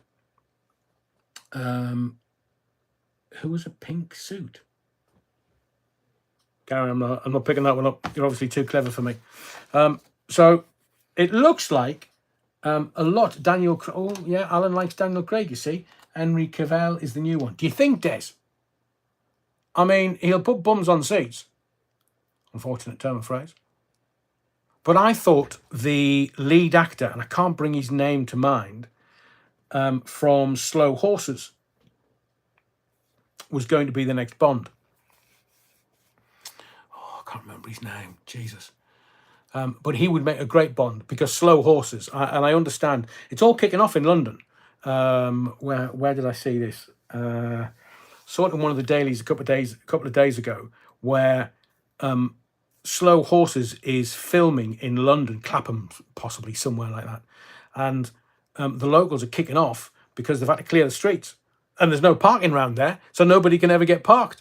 And then they clear the streets to do the filming for Slow Horses, which is a great TV series. If you've never have, then please try and see it. It's one of the best things on TV over the last 2 years. So I kind of get a Gary Oldman. Yes, Hayden. Oh, and he's fantastic. I mean, he's so believable that you believe it is him, as in Gary Oldman and his character. It's proper. It's just beautifully scripted. It's just everything. And for me personally, it's just one of the best things I've seen in a few years. It's on the level of Breaking Bad. It's that beautifully scripted, nuanced acting and believable acting. And everybody that acts in that is absolutely superb. And I thought when he was being named as not Gary Oldman, the new guy that I can't remember the name of, when he was named, I thought, yeah, that makes sense. Because he's kind of one of those loquacious, laid-back, easy-going Bonds, which is what we like. And Idris Elba, he's just used that for bloody publicity. He was never going to be Bond as long as I've got a hole at me backside. So I'm not quite sure what Amazon are going to do with it, but they have the franchise, they have the rights. The Broccolis have walked away, and the people that have guided it for 60 years. Wonderbar. I thought about. I'm going to talk to you about 10cc in a moment. You do know what 10cc stands for, don't you? Yes, the band. Yes, the band from the 70s and the 80s. But you know what 10cc stands for, don't you? Same as the Loving Spoonful. You know what that stands for, don't you? Am I giving you an education? Or Uncuti Gutwa? Now there's a name for Bond. He can't even get past Doctor Who? We? Honestly, I'm so glad that I told you 6 months ago that it was done, it was finished, it was over. And people laugh at me when I say it to you, because to me, because I'm a weirdo, I'm an alien, it's fairly obvious to me that because let's just stop here for a moment while I say this about Doctor Who. When I stopped watching it, I told you this on Wednesday, I started watching it because of Christopher Eccleston, and then 10-inch Tennant, and then because I wasn't a fan of these twee BBC wokerati actors in the 80s. It was just a bit, it was just tin foil and bog roll inners for aliens. And then when they brought it back with Eccleston after a hiatus, it was cool, it was scary. Even, is it Stavros or Davos, the head of the Daleks? Even when they allowed him to become real in front of the cameras, I just, honestly, I was getting flashbacks from when I was like 4 and 5 year old. Oh, need to hide behind the sofa. And it was all that. Davros. Well, nearly the World Economic Forum. That's why I questioned it, because I was thinking, am I talking about Davos? And now Untuni Gutwa.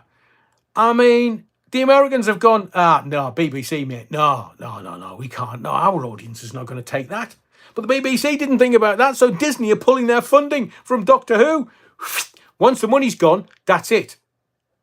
So the BBC thought they were clever, thought they were intelligent, sharp and smart, and all they've done, they've just killed Doctor Who on the bonfire of the vanities, where aliens couldn't kill the Time Lord ever. And now they're saying they're bringing 10-inch Tennant back just to kind of get to a sit rep so they can decide what they're going to do. But Disney's like, nah, lads, we're not spending that money on that, man. Nobody's watching over here. Hey, they don't like, because America's the most racist country in the world. Don't you get that? The troubles they've had over the last 60 years. The race riots in the 60s.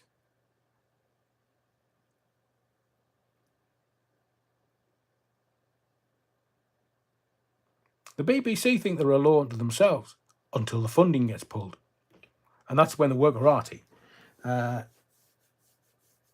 on, Rich, what you said to Amalia. Amalia, I always think of subspecies Klaus Schwab when I think of Davros the Dalek. Not a bad shout, Amalia. Not a bad shout at all. So let's get to... We can kind of just meander our way to a different subject, but the same. So in this country, we kind of know who we are. I know we talked on Wednesday about Watch with Mother and weed. Yeah, there's loads of that going around. You can smell it everywhere on every street corner in London. Me and you, we were always described as, and I'm sure you remember, I was brought up on a council estate. We had a bunch of shops 2 minutes away. But wherever you went in Sunderland, there was always a shop on a street corner. Maybe it was a paper shop, maybe it was a general store, but there was always shops on street corners. And we were always termed, the English, the British, were always termed as being a nation of shopkeepers. Do you still believe that applies? And then I thought, so I thought about that, and it's kind of been percolating in the back of my head. I'm thinking we can use that as a subject matter at some point on one of the lives. And then today I opened the newspapers. Let me get to this.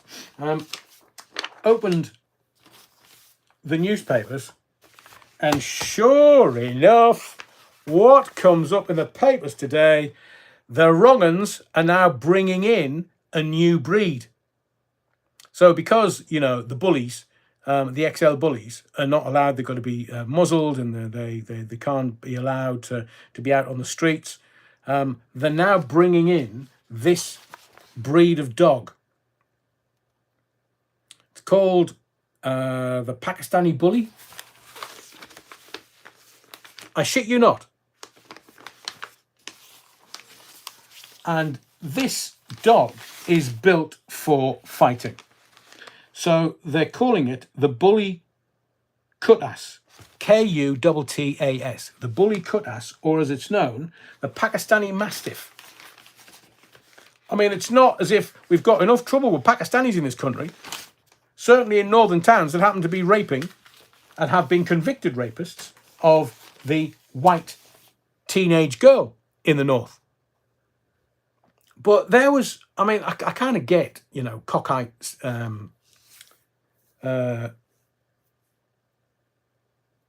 rich boy, Sunak.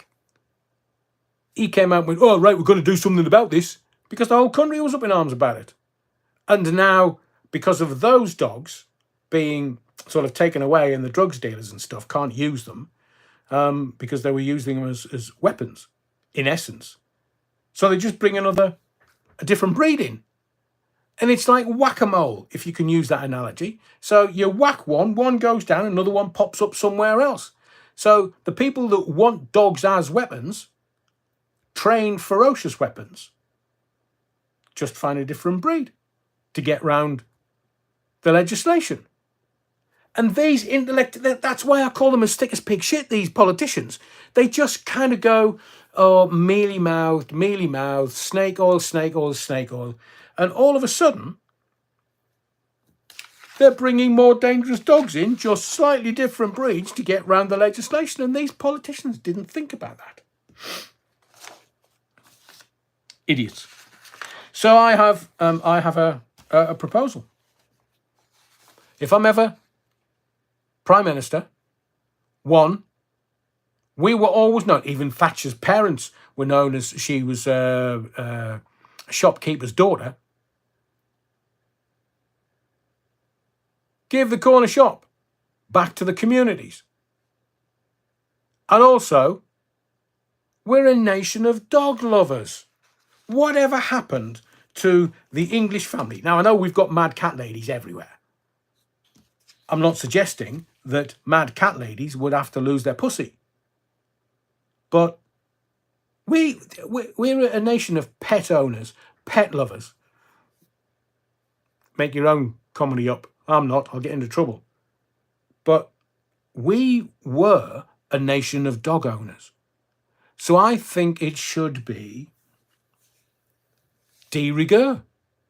I think we should get back to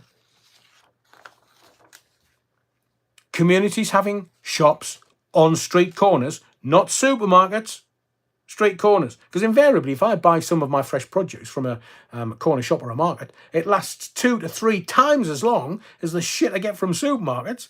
They're barely, some of the stuff that, I have delivered from a supermarket, it's gone in 24 hours, 48 hours. And I'm like, no. And even if I go into the shop and buy it, I barely get an extra day. But if I go to a local shop, as I have all of my life in Sunderland, we need to get back to being a nation of shopkeepers and a nation of dog owners. Everyone should own a dog, because society is getting a bit more weird. It's getting a bit more lively. And if you've got a half-decent guard dog, because a dog will protect its master and a dog will protect its home. I mean, sometimes when we're dog sitting, the little fluff balls, but if they hear anybody walk within 50 yards of this house, and I'm not suggesting I live in a castle, but 50 yards, they're at it. They're barking their heads off. So I think every home should have a dog. This is England. It's Great Britain. Nation of shopkeepers and a nation of dog lovers and dog owners. For protection, obvs. Should we rattle through some things to make you go, And then we're really going to get into some stuff. But have you missed these? You know Sean Diddy Coombs? Can you imagine getting him to stand up in court. And the judge goes, did he?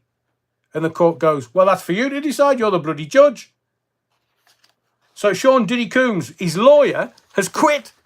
The lawyer has quit the sex trafficking case. And I'm quoting here, under no circumstances can I continue. So even the defence lawyer for did he, didn't he, could he, would he? Anthony Rico filed a motion Thursday to withdraw as one of the Bad Boy Records' 6 defence attorneys without explanation. Has somebody had a quiet word? Has there been something going on in the background? Somebody not paid the bill? Or has somebody been having a stern word? I'm going to ask you a question. Why are US banks flying gold from London to New York? Does the left hand know what the right hand's doing? Stuart, he was in a hospital with a knee injury. Oh, I say. Is that a euphemism for kneecapped, Stuart? Nicky Watson, I have a Cano Corso because of the people moved in around me. Oh, I say, Nicky. Yeah, we're a nation of dog owners and dog lovers.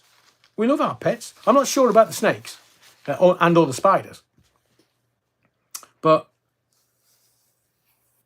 I kind of get getting ready for the Fort Knox audit, says Alan. Oh, you're sharper than me, Alan. So why are US banks flying gold from London to New York?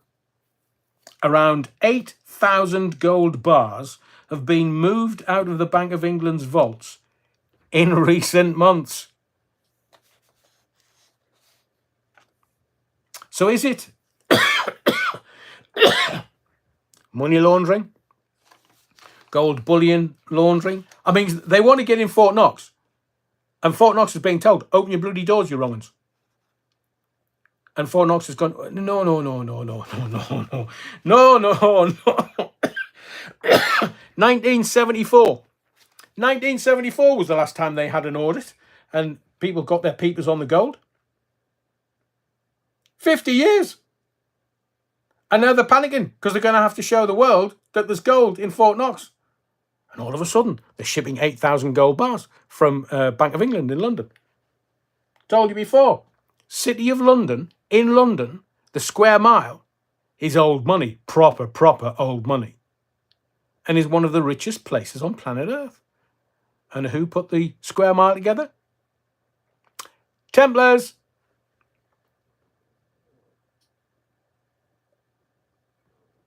Oi. Oh, sorry, did I say that out loud? So seemingly, now this is serious. I know sometimes I'm being facetious, but this is actually all in the field, Alex. How much Fort Knox gold has swastikas stamped on it? Now, it could be old enough because the swastika wasn't a particular preserve of the Nazi party. Yeah, the swastikas have been around for thousands of years.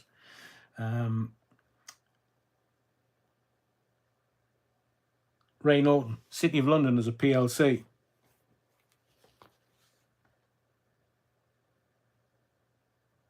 You do know that it has certain inalienable rights in the City of London that cannot be disputed. Do your own research. They have their own police force. They have their own banking system. And I would suggest that banking system, because Temple Bar is not too far away from the city, where all the barristers and legal eagles are, I would suggest quite strongly, and if you want me to do my research and bring it to you here, I will do, that it's Templar. Only 46% of London is indigenous now, apparently. I know. Mind you, London was a mongrel city because there was loads of different influences. But if you go to the northeast of England, from whence I come, you've got Vikings and Germans and Dutch and Belgian and French. Oh, the French are always trying to fight us, but they're shite at it. So we always win. City of London also has its own law. I agree. English bottle cap. I'll rephrase. Swash stickers at 45 degrees. Okay. City of London is a corporation. Thank you, Des. Lots of things hidden in the City of London that we are not allowed to know anything about. But let me get to something that, and again, I say on these lives and on this channel, we do not judge anyone unless you're an idiotic politician or you're a clown, because clowns are scary. But 5 years ago, when we were told, that's only for 5 or 6 weeks, turns out to be 2 years, couldn't get out, they could have parties. There's Starmer, evil as you like. Starmer, who thinks he runs Europe. Go off. Couldn't run a fucking bath, that man. So he's getting beer and curry and cake, and then they're stabbing Bojo the clown in the back or in the front because he might have had a beer and a little party at number 10. And there's Rich Boy. Oh, I think did he say he had a beer? He's a bloody Hindu. He said, oh, I might have had a beer at a party in number 10. I'll confess to it, because he was told by the High Hegians up on the 1922 committee, here, Rishi, you need to say this because they're going to nail Bojo the clown. They're going to nail anybody that hasn't done what they were supposed to do when the law said that you had to stay indoors. So he just fessed up because he knew he was going to be Prime Minister. And the reason I say all of that is this. The Charlie 19 V for Victor. Now, obviously, you know that I have to say things in certain ways. You know what Charlie 19 is, and you know what V for Victor is, don't you? Yeah, well, you have to have 5 years worth of safety tests for a V to turn into a vaccine. And it's not had 5 years worth of safety tests. So it's not a vaccine. It's a V for Victor. It's something else. It doesn't become a V until it's had all of its safety tests, and they've done it all rigorously. Well, Charlie 19 V for Victors are facing a ban for all Americans in a radical U-turn by the Trump team. Oh, I say, is that the man, the President of the United States, the Donald, that the left are apoplectic with rage at, because he's doing the shit that he wants to do, that he wanted to do first time around, but he couldn't do it first time around because he didn't know what the game was. So he did it the first time around and then studied it for 4 years, and literally from day one, he's like, right, take this, I'm injecting this, pun intended, real deep, so you can't get away with it. And now all of the left are like, whoa, what are you doing? You're taking all of our money, all of our corruption. You're talking about all of our opportunities away from us. And the Donald's like, I don't care, I'm a multi-billionaire. And these intellectual pygmies are only working with millions, not billions. The Donald's worth about 8 billion now. So there's a Dr. J. Bhattacharya, I'm hoping I pronounced that correctly. He's been nominated to lead a National Institute of Health. That's the one with RFK leading it.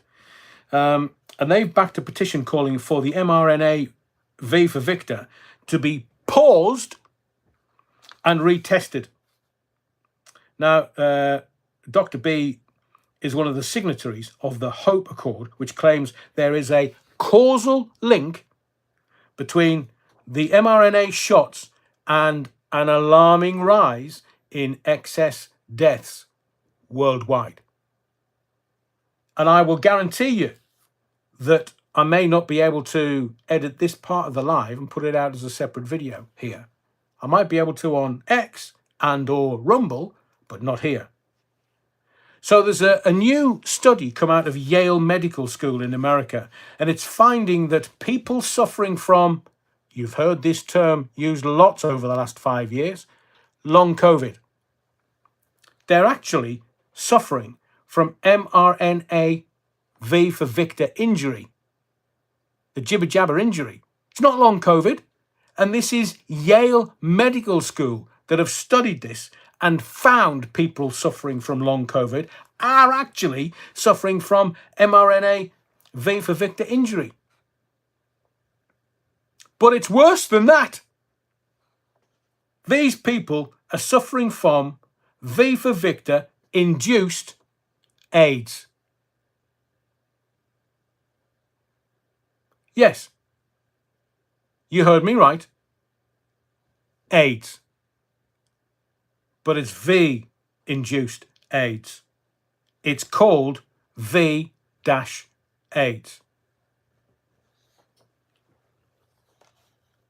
So not only were you and I didn't. I knew early doors, my instinct was telling me, do not trust these snake oil sellers. There's something really badly wrong here. But I know, and that's why I say we don't judge on this channel. I know there were a lot of people that took it simply because they were trying to do the best thing by their family, their friends, their community, everyone, the greater good. They were trying to do the right thing because nobody knew what the right thing was. Well, we're being told by these lying clowns in the Pink Palace in London, they were saying, oh, yeah, you've got to take that. And then like 2 weeks later, oh, you've got to have another one. You've got to have a booster. And then 2 weeks later, oh, you've got to have another one. They lied.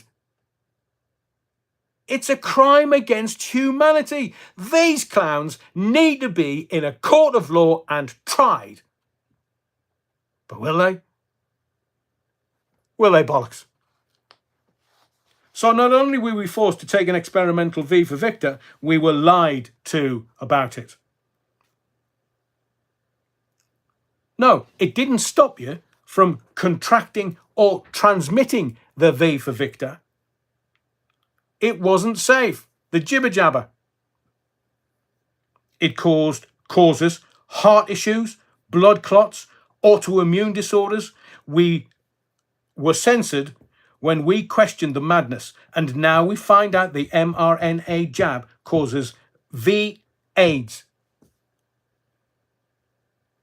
in a lot of people worldwide. And where's Fauci gone? That little caring, understanding 90s type needs to be in the nearest court and tried. And let me tell you, I believe, in my view, knowing what I know, that this is one of the most egregious scandals in British history, let alone the rape gangs in the north.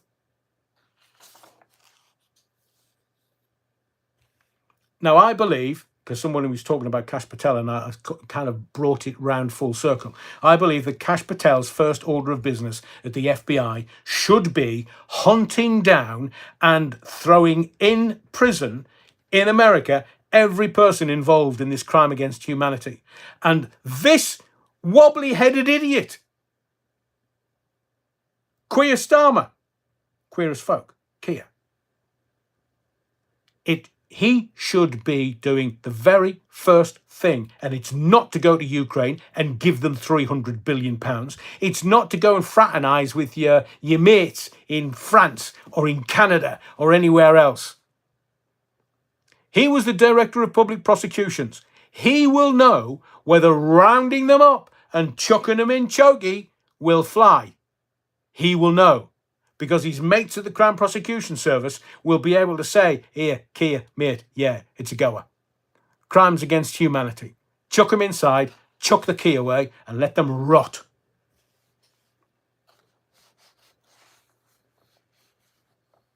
So RFK has now said that the CDC is going to stop the flu shot campaign. They've cancelled they've said this at a major V for Victor conference. So under Kennedy's leadership, the CDC has pulled the plug on its Wild to Mild initiative, which was aimed at encouraging high-risk folks to get jibber-jabbered. And I did say this to you when Trump got into power. The whole of this country, this sceptred isle, where's Charles the Bloody Weak? Where's King Billy? Because that's going to be him next. Why aren't they looking after their people? I've had friends that have died and they have had... Ooh, I'm getting nervous now. Don't think it's the 77th. Alexa! Alexa! You listening to me? I'm designed to protect your privacy, so by default, I record audio only after your device detects the wake word, or if the action button is pushed.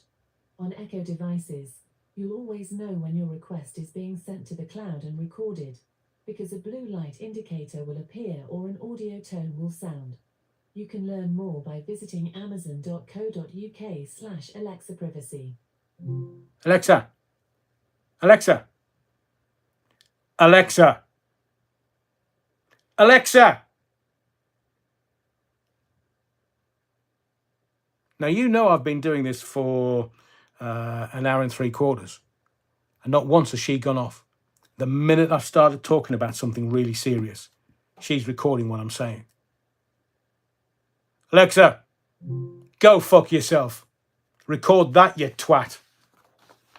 Oh, sorry. Are we live?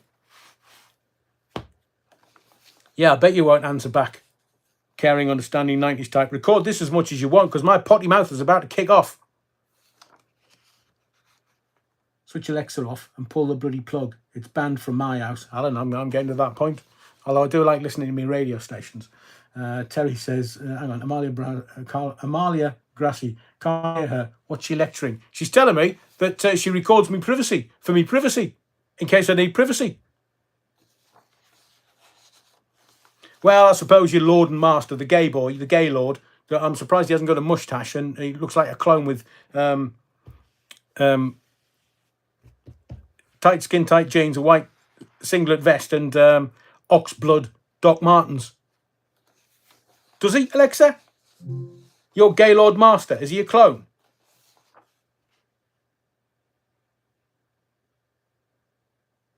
Aye, go fuck yourself, Alexa.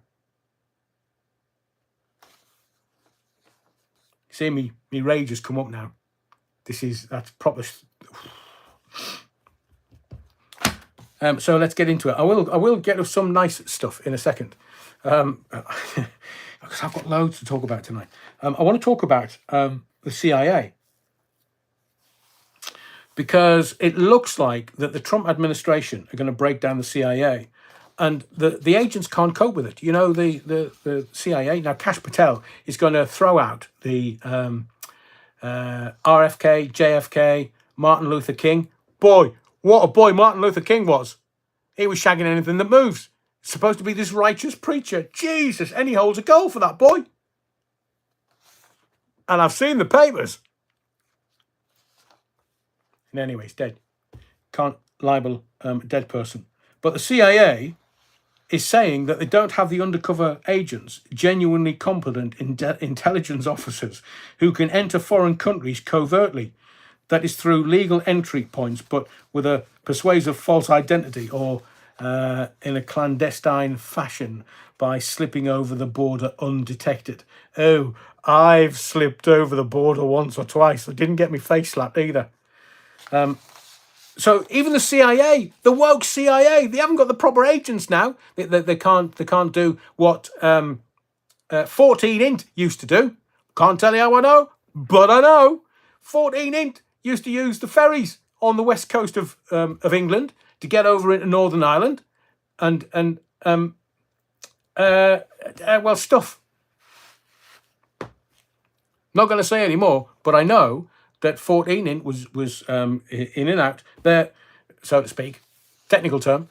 But CIA doesn't have any agents. I mean, what the bloody hell? It's 2025. America's supposed to be the heroes of the world. They're supposed to be the police force of the world, the army of the world. They're supposed to be in Hollywood being heroes, and the CIA have got no backbone. Caring, understanding 90s types, man. Jesus. And here's the thing, because they've got this. You won't have seen this in the press anywhere. You won't. You will not, because I know. I read the press, and this has not categorically been in the press anywhere. I'm not going to tell you my source. Journalist never does. But doctors who change gender are allowed to scrub past wrongdoing from public record. Now, let me tell you that again. Doctors who change gender are allowed to scrub past wrongdoing from public record. Now records for medics who change gender are wiped of previous suspensions and formal warnings. So here's the deal. I'm Arthur, Dr. Arthur to you, and I get up to Shipman-esque stuff, as in Harold Shipman, and then I get taken to court and I go, my name's Martha. I used to be Arthur, I'm now Martha. And they have to scrub everything from the records. So you do your jail term, 6 weeks, and you come out and go, I'm Dr. Martha Allen. And they can't find out about what you were sent to jail for. Telling you, at it. It's like high-ranking police officers, they're at it. When there's money involved, they're at it. But you won't have seen that headline anywhere in the newspapers or the mainstream media, anywhere. I doubt whether they'll publish it tomorrow. But I've had that for a few days now.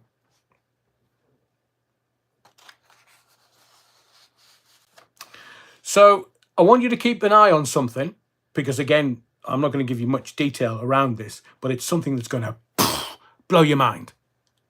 So you know, if Will Mertz, if that's how you pronounce it, sell Germany to BlackRock, as in BlackRock, State Street, Vanguard, JP Morgan, they all own each other, but everybody just uses BlackRock for ease of use.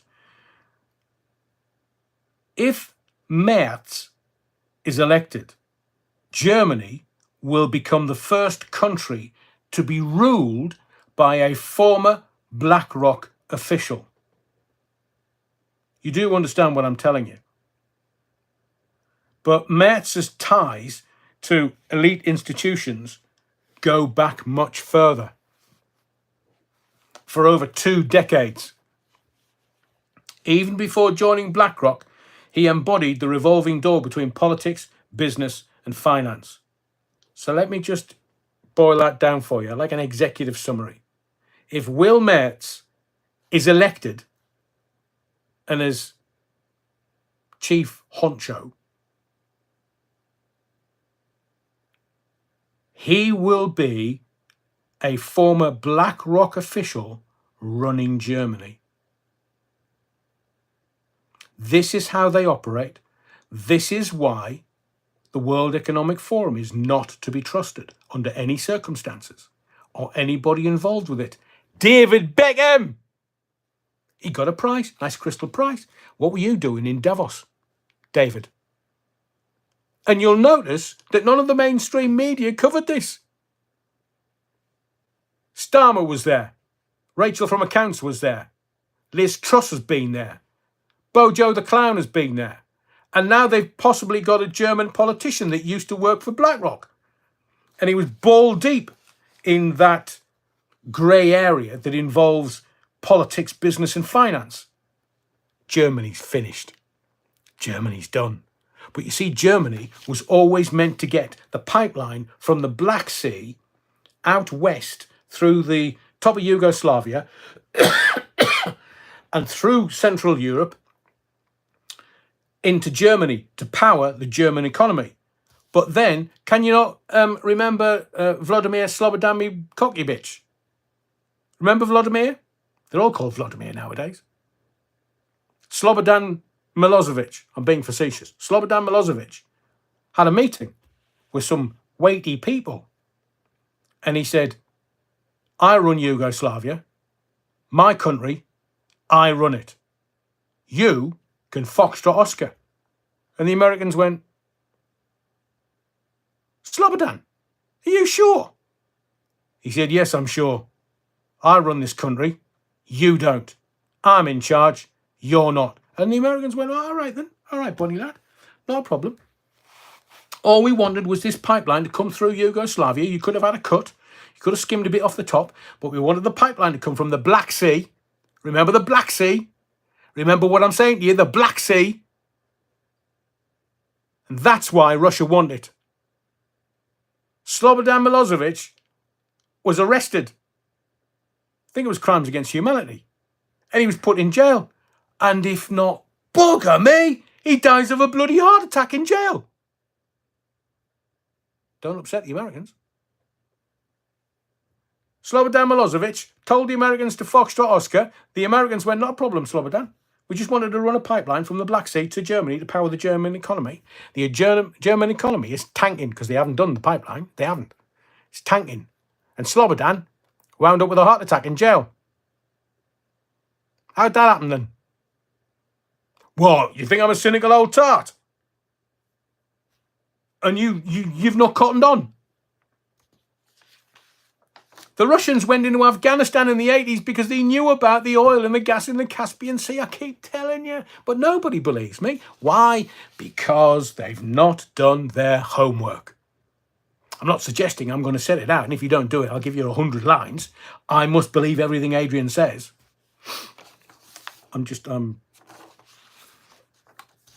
But you've just got to watch the geopolitics. And the geopolitics is telling me, just as a little aside, that Trump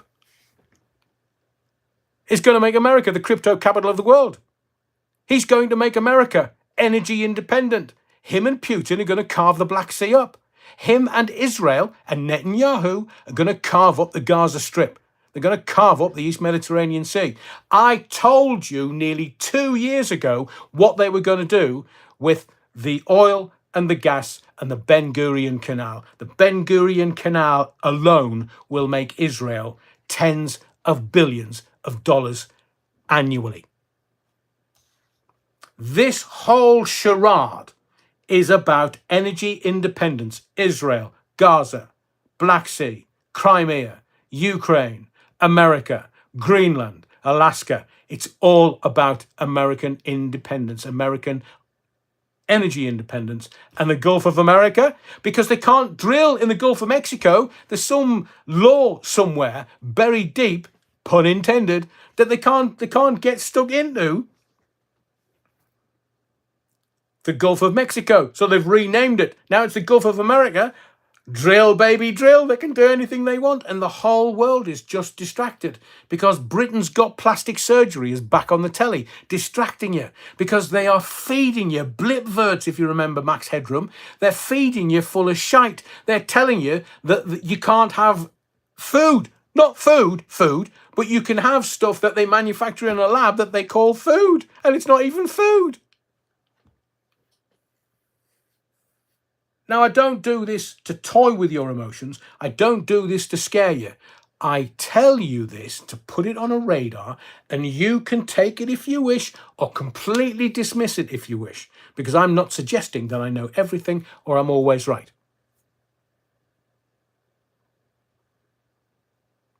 I am. No, I'm not. So I just want that so that you can use it in whichever way you wish. Protect your kids, protect your grandkids, protect your home, protect your spouse, your partner, the love of your life. Protect what you have. Oi. Garen, where did you see that? Zelensky offers resignation. Is that while I've been on air? Because I know there was something that I saw that...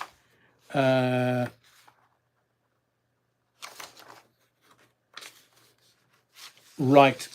What I had, and I just want clarity if you don't mind, Garen. What I had was that Zelensky was willing to give up the presidency in exchange for NATO membership. You know what Vladimir Putin's first response was, don't you? He laughed. Because he's told America and he's told the West they're not getting NATO membership. If you want war, and seemingly there was a massive drone strike,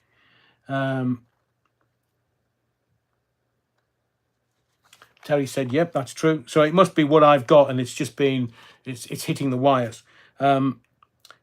So in my notes, I've said Zelensky willing to give up presidency in exchange for NATO membership. But does that also cover his property portfolio, including all the hotels in Eilat? You know where Eilat is, don't you? It's kind of the bottom end of Israel. It's near the Red Sea. I've been to Eilat, stayed there. I've been snorkeling and diving in Eilat. Beautiful, beautiful place. Now, seemingly Zelensky was abusing the peace talks to take out rivals. So he got a bit humpty because, well, they wouldn't let him in. And I'm hearing that there was a massive Russian drone strike in Kiev. It's not Kyiv. Off. It's Kiev. It's always been Kiev. Even the Ukrainians called it Kiev.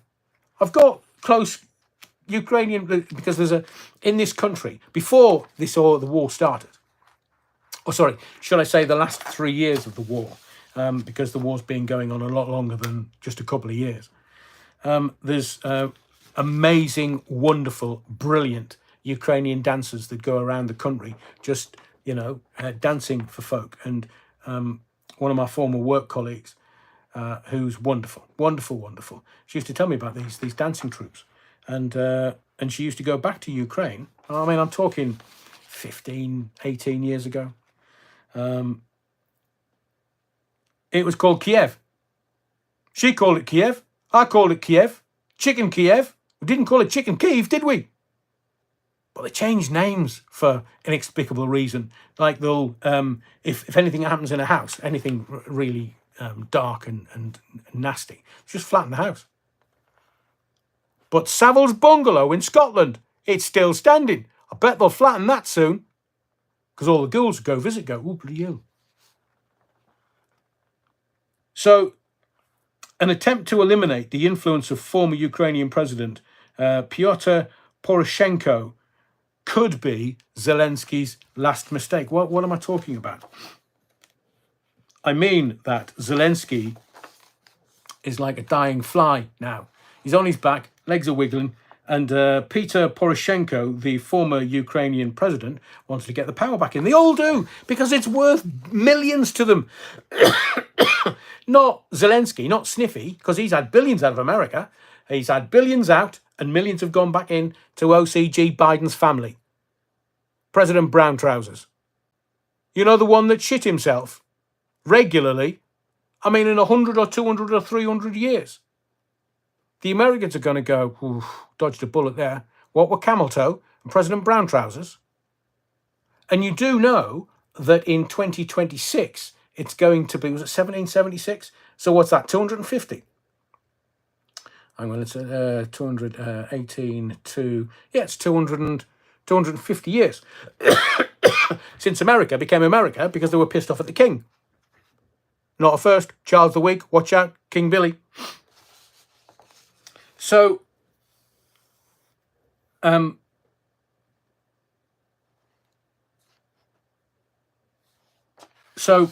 Peter Poroshenko wants to be president again because he'll make a few bob. Zelensky doesn't want to go anywhere because he's making more than a few bill. B, not mil. So I just thought, well, hang on a second. Are the EU and Zelensky planning to open a new front against both Russia and the US? And Trump's not mucking about. He's told Zelensky, get this sorted, otherwise you're in deep shit. Technical term, obviously. And then you've got Putin going, look, mate, Vladimir Zelensky, president, pack it in, or I'm just going to bomb the shit out of Ukraine. It don't matter whether it's irradiated or not. We'll still have the minerals under the ground. We'll still have the military bases underground. We'll still have the oil and gas coming out of Crimea and the Black Sea. So we don't give a flying. But we will send lots of flying stuff over to you to bomb the shit out of you. Now, your decision, you decide. We'll give you a couple of days. Your decision. So Zelensky, having been thoroughly snubbed by Trump in favour of actual peace efforts, Kiev and Brussels may be hatching a new plan, if you're sitting comfortably. So Zelensky's got, I reckon, 5 moves that set off Trump. And I'm going to quote this from a White House official. Zelensky is an actor who committed a common mistake of theatre kids. He started to think he's the character he plays on TV. A White House official involved in the talks said. That's why he doesn't wear a suit amongst the elite who all wear suits. The elite don't wear fatigues. I mean, can you imagine the orange man in fatigues? Green jumper. Well, green and orange go. So is Zelensky fooling Trump over rare earth minerals? Another new angle emerged as the minerals deal when a Ukrainian MP told Russia Today that Zelensky wildly misled Trump when he boasted about Ukraine's mineral deposits. Tell you, it's easy to see through these cretins. Because remember,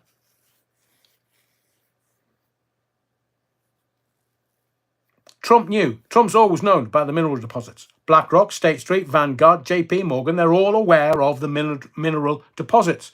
Trump wants the underground military bases, but oi, chuck them in some minerals, and we're talking gold, we're talking possibly silver, we're talking about, I don't know whether there's any diamond mines in Ukraine, it's every chance, but they're looking at the rare earth minerals.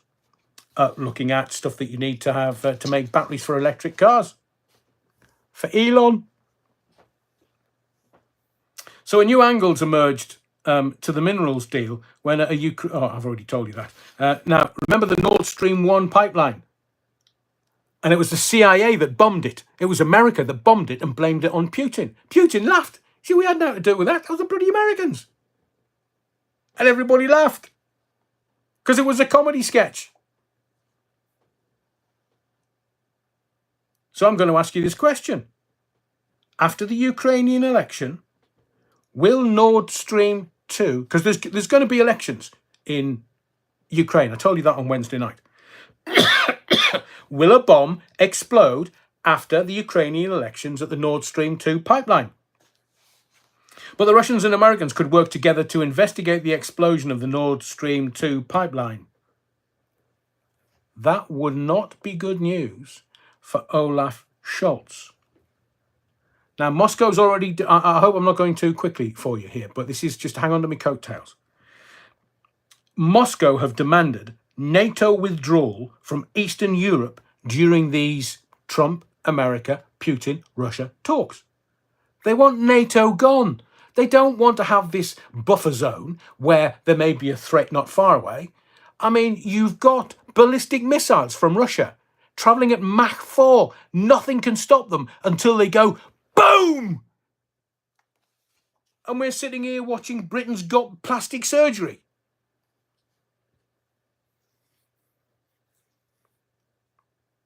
So there is an unnamed Eastern European official quoted that regional governments are increasingly worried about the trajectory of US-Russian talks because Putin is not mucking about.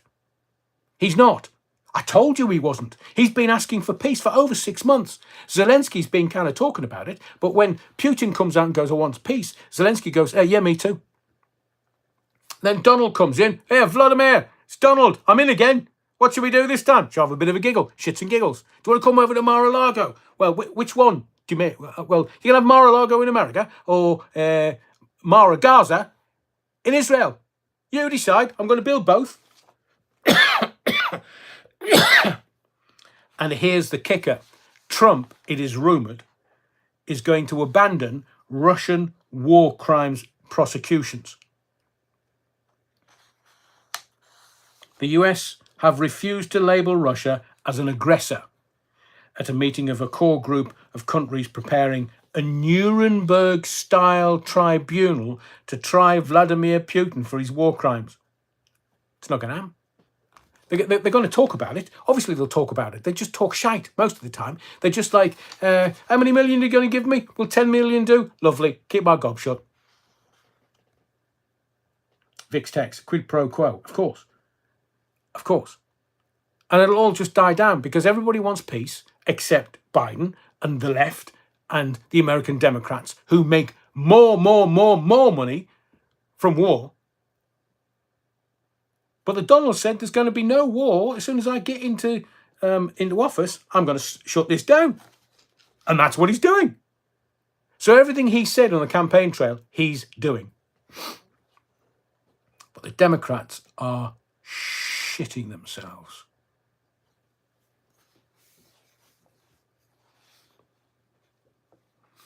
There's a new virus coming out of China. I think we'll kind of wrap it up there. The Epstein client list.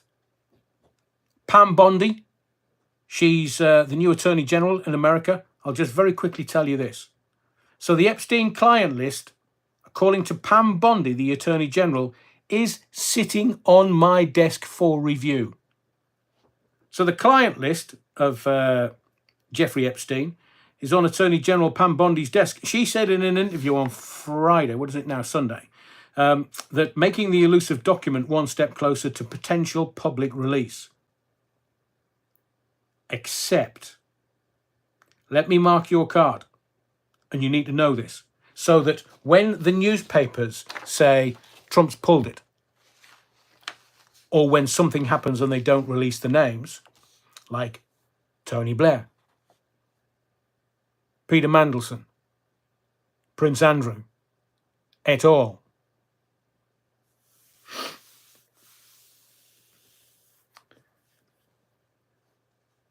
If the Epstein files are actually on Pam Bondi's desk right now, that means this is exactly what she's reviewing.